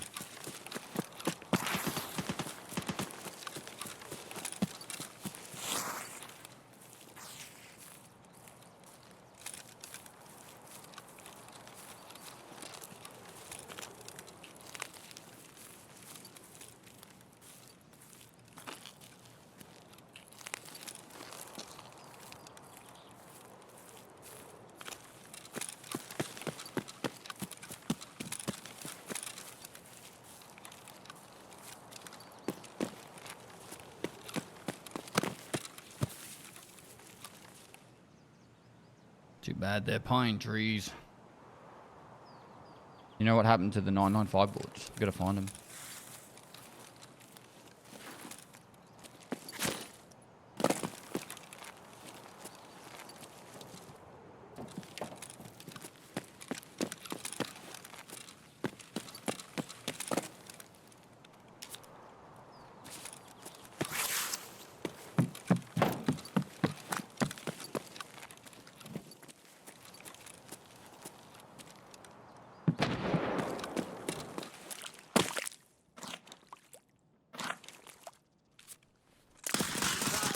Oh my god.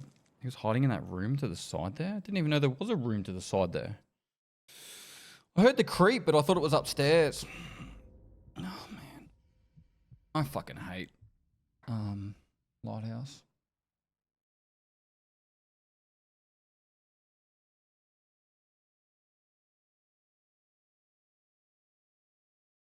Naked with an AKS 74U.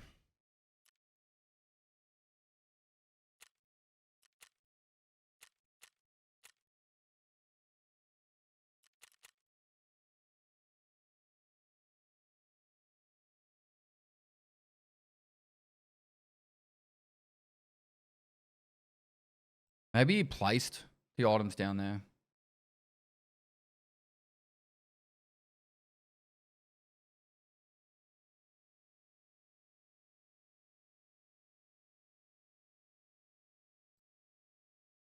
Jack's 240.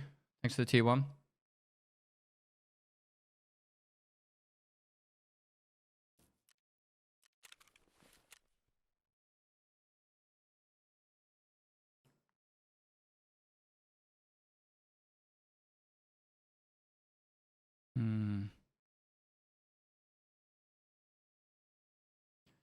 Well, why don't we just go something like an MPX? And there's only 5 people close range.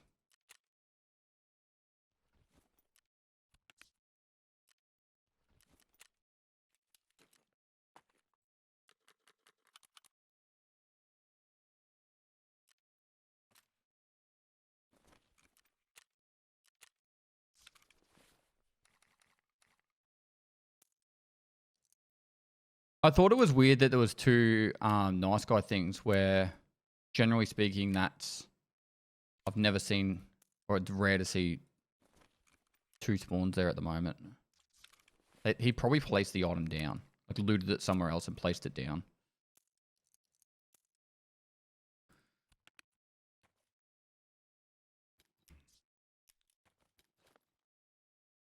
Alright, now that I know about it, I won't die to it again.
Do you get any form of monetization if I watch the Twitch VODs? I think so. I think I get ads.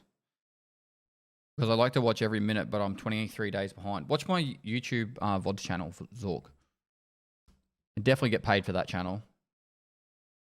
I think it's just Pestily VODs as well. But yeah, we're pretty good at keeping that up to date.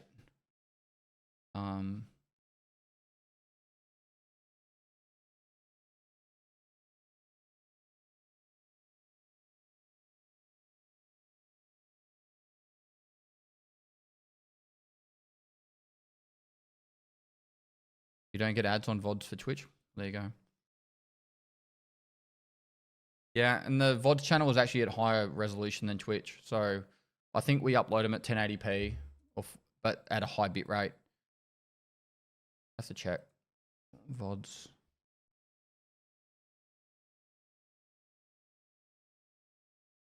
Now we upload them at 1440p, and they're definitely at a higher bit rate. So the in-game raid should actually look pretty clean. Obviously, there's... Yeah, that actually looks pretty good. Because I record at like 20k bit rate, whereas stream's only at... I don't know. Not much. 8k bit rate. 1080p.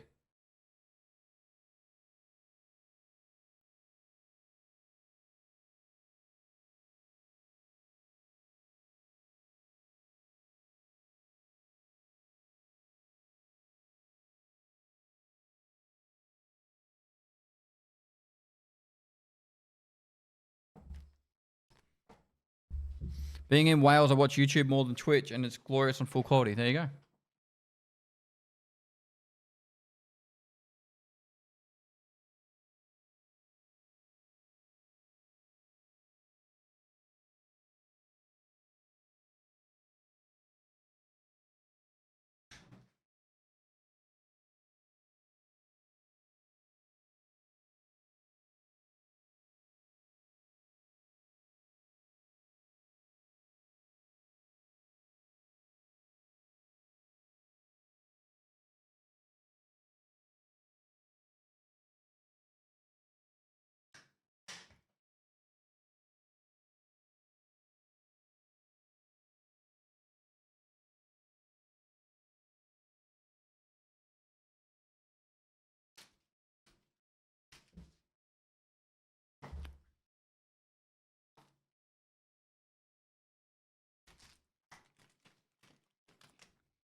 Hey, Pest, do you remember last season of Hardcore when you hid inside the strawberry in the grocery store while the guy ran around right next to you? Yeah. Yeah.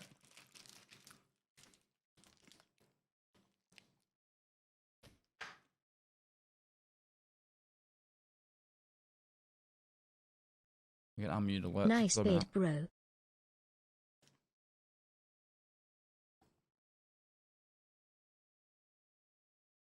Wow, that was a bit ago.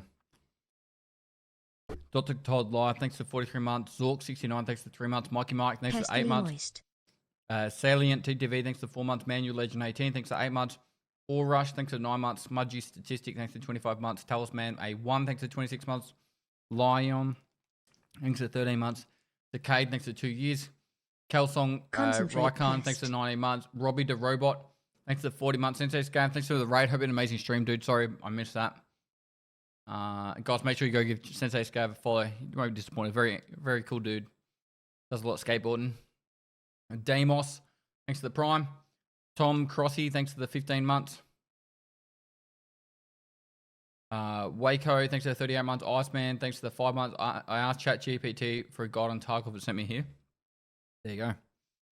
Money on bags. Pest. Thanks for the 100 bits. Have you done Streets Guide yet? Yep, Streets is done. Nice stream, brother. Do you know what happened to the 905 bullets? They're available. Just gotta find them. If you exclamation mark new for the new player guides. Jax 240 Cookie, thanks for the tier 1 for 3 months.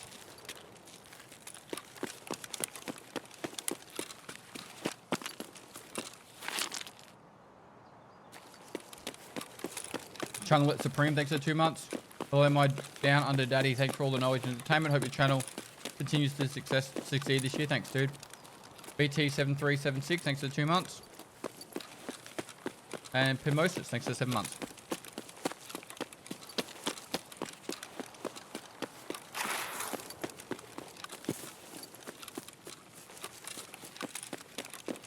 Still didn't bring the Meldonin.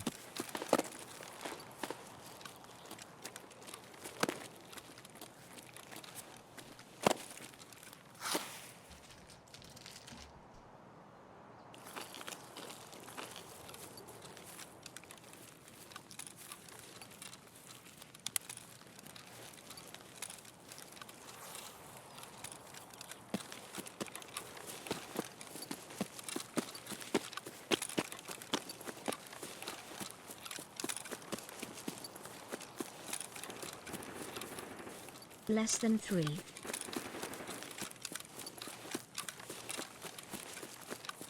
thought the chalet's hot.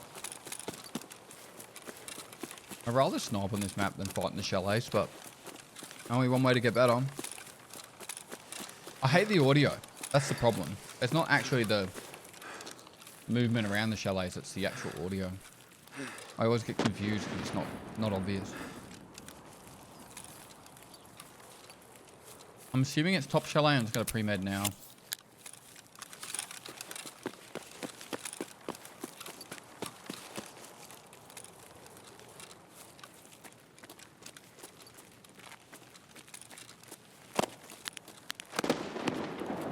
Hi guys, welcome to my stream, and without further ado, let's crack straight into it.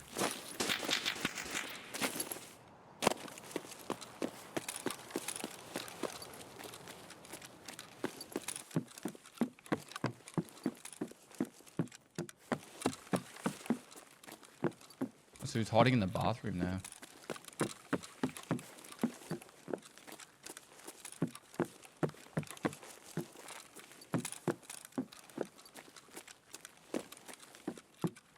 What a guide. Cue the recording corrupting lull.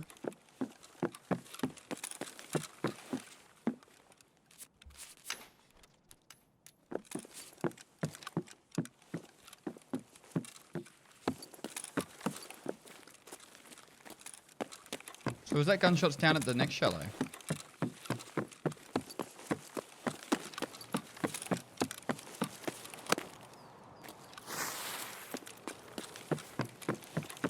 I asked ChatGPT for a guide on Tarkov. It sent me here.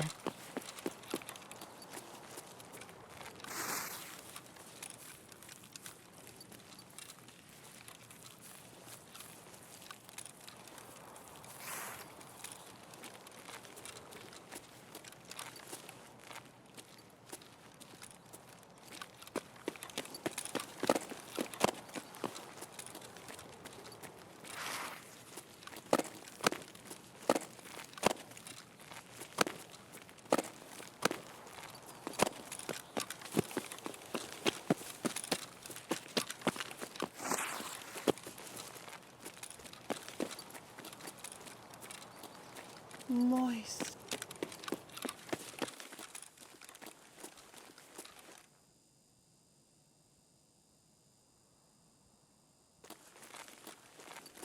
Hello my down under daddy, thanks for all the knowledge and entertainment. I hope your channel continues to succeed this year. Thanks, dude.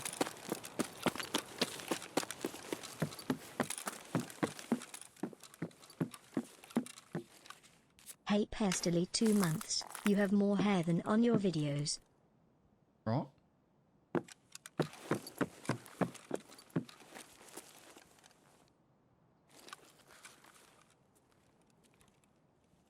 Pest is the best.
kid.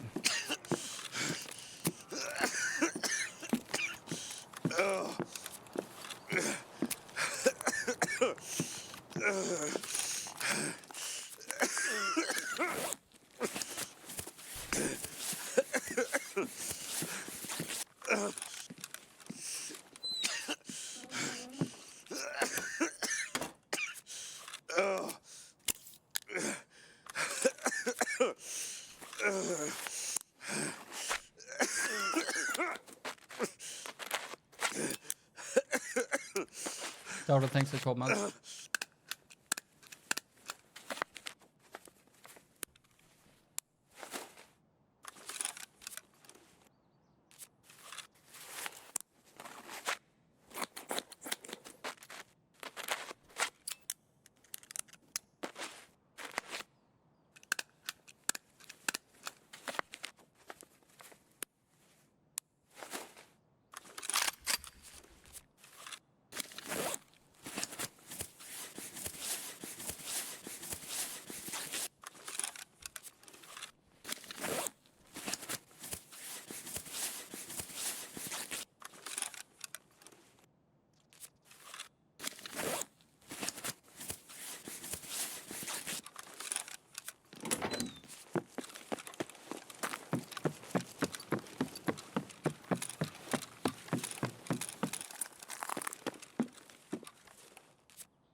Win's a win. Kill's a kill.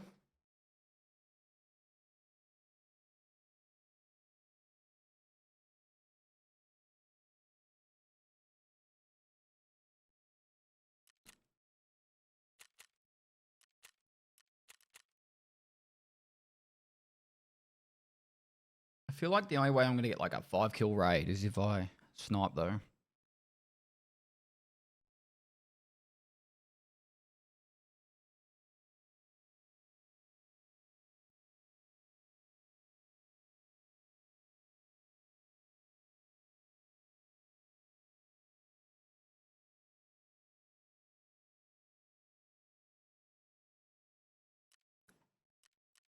No, you can wear a backpack through the red rebel.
I'm gonna be honest.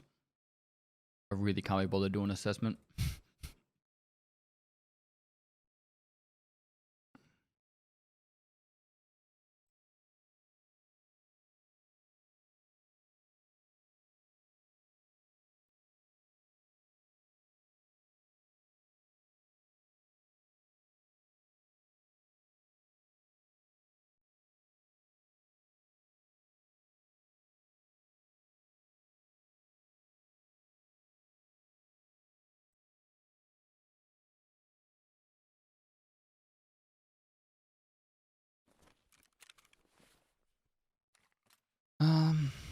We'll go one more.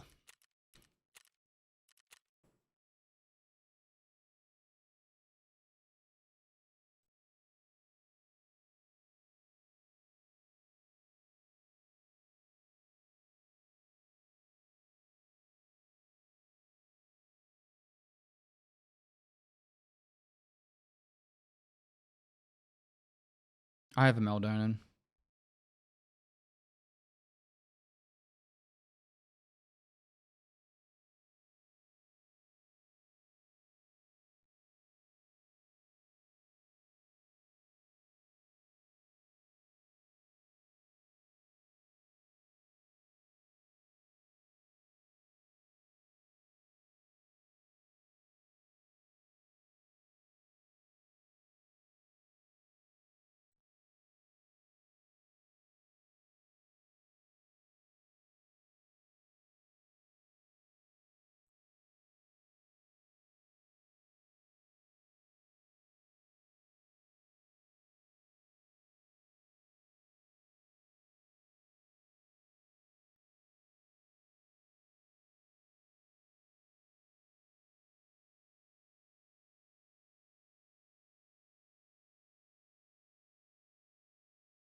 Around the ads so you don't miss any of the ride.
Have you played WoW TBC back in the day?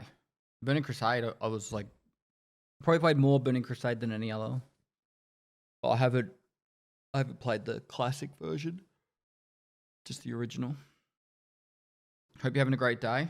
It's been alright. I had a pretty rude wake up call this morning. I should take on rats.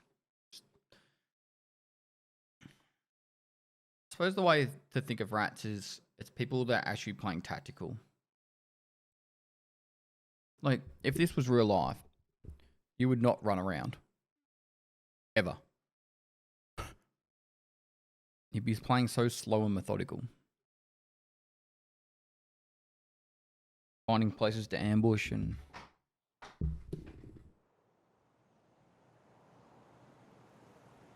Unless sprint into cover. Yeah.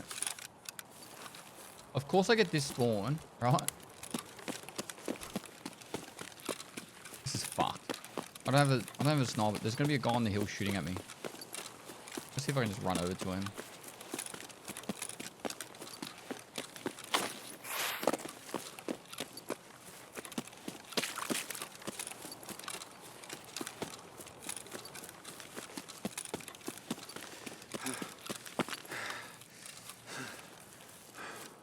Literally a spawn on the outside of this rock.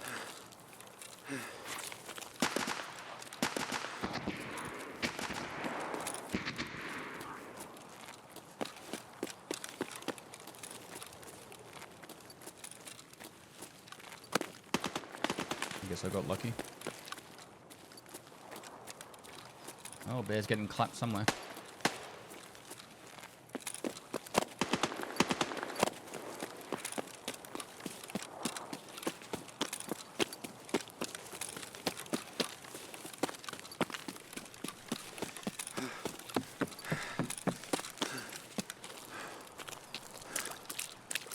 What's a hot tag? About rats?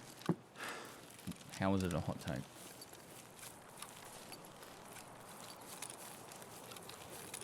People want a realistic shooter but don't want to play realistic.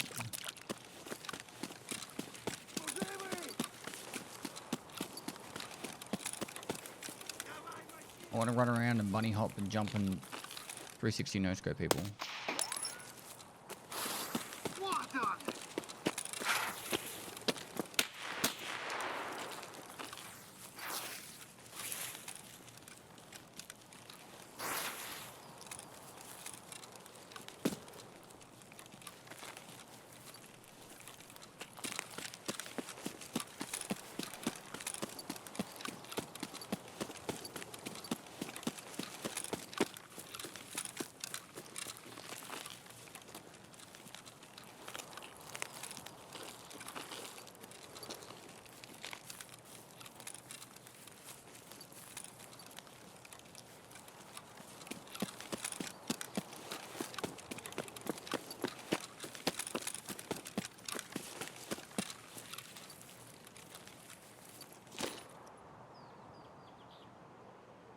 I heard someone here.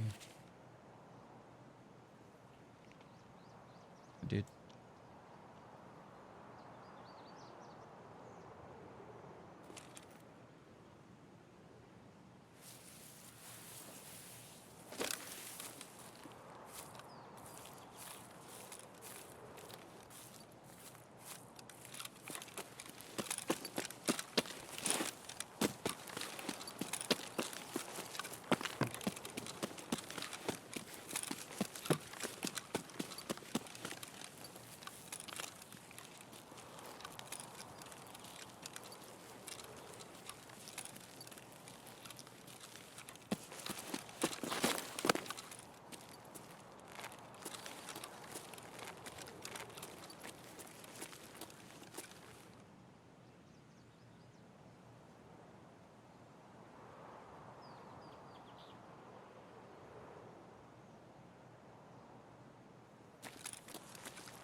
This is the sucky part, right?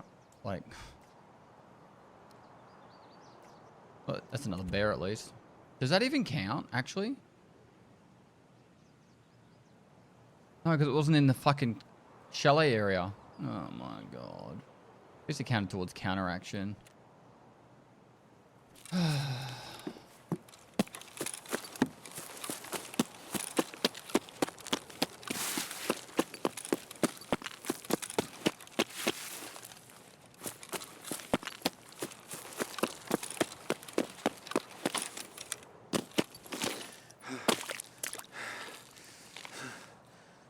Be pretty funny, like I film guides that I don't need to be in a map for.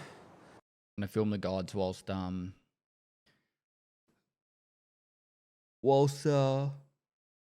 waiting there for people to run past.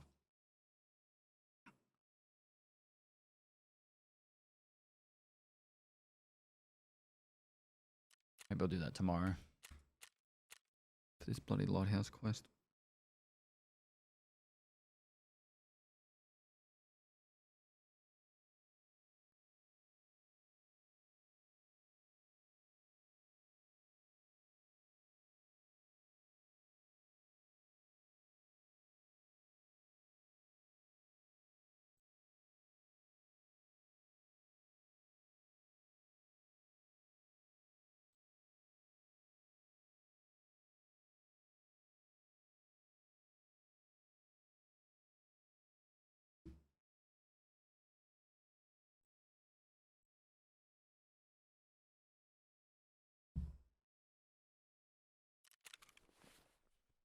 I'd love to be able to walk over a curb without having the stamina to vault it.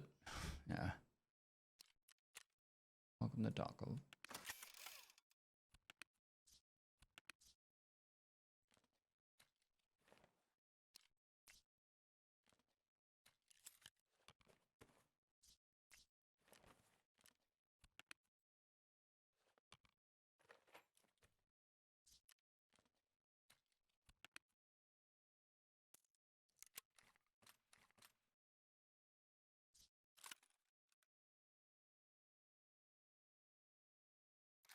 That site makes it huge.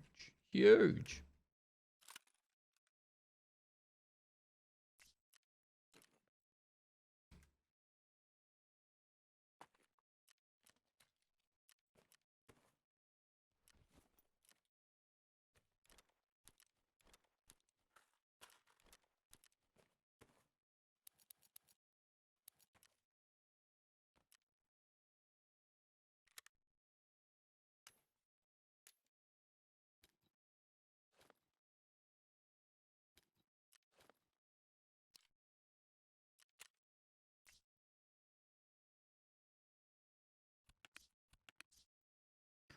What was I going to do?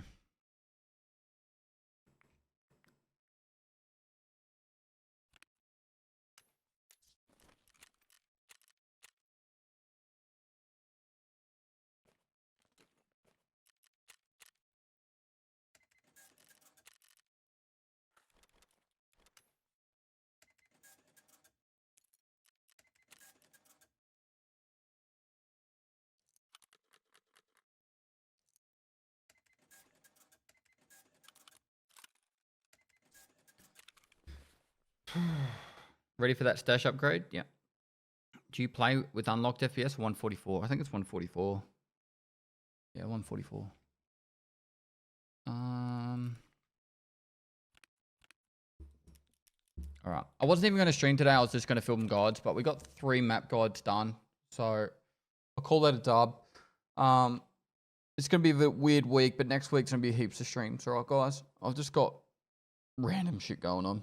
My bubs are sick, so I'm taking time to help with bubs and that. So I'll try my best to be live tomorrow and get some more guides filmed and all that.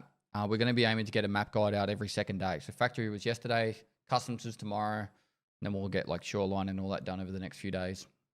We filmed shoreline, reserve, and interchange today. So I'll try and get the rest of them done tomorrow besides lighthouse. And I'll have to get that lightkeeper quest chain done.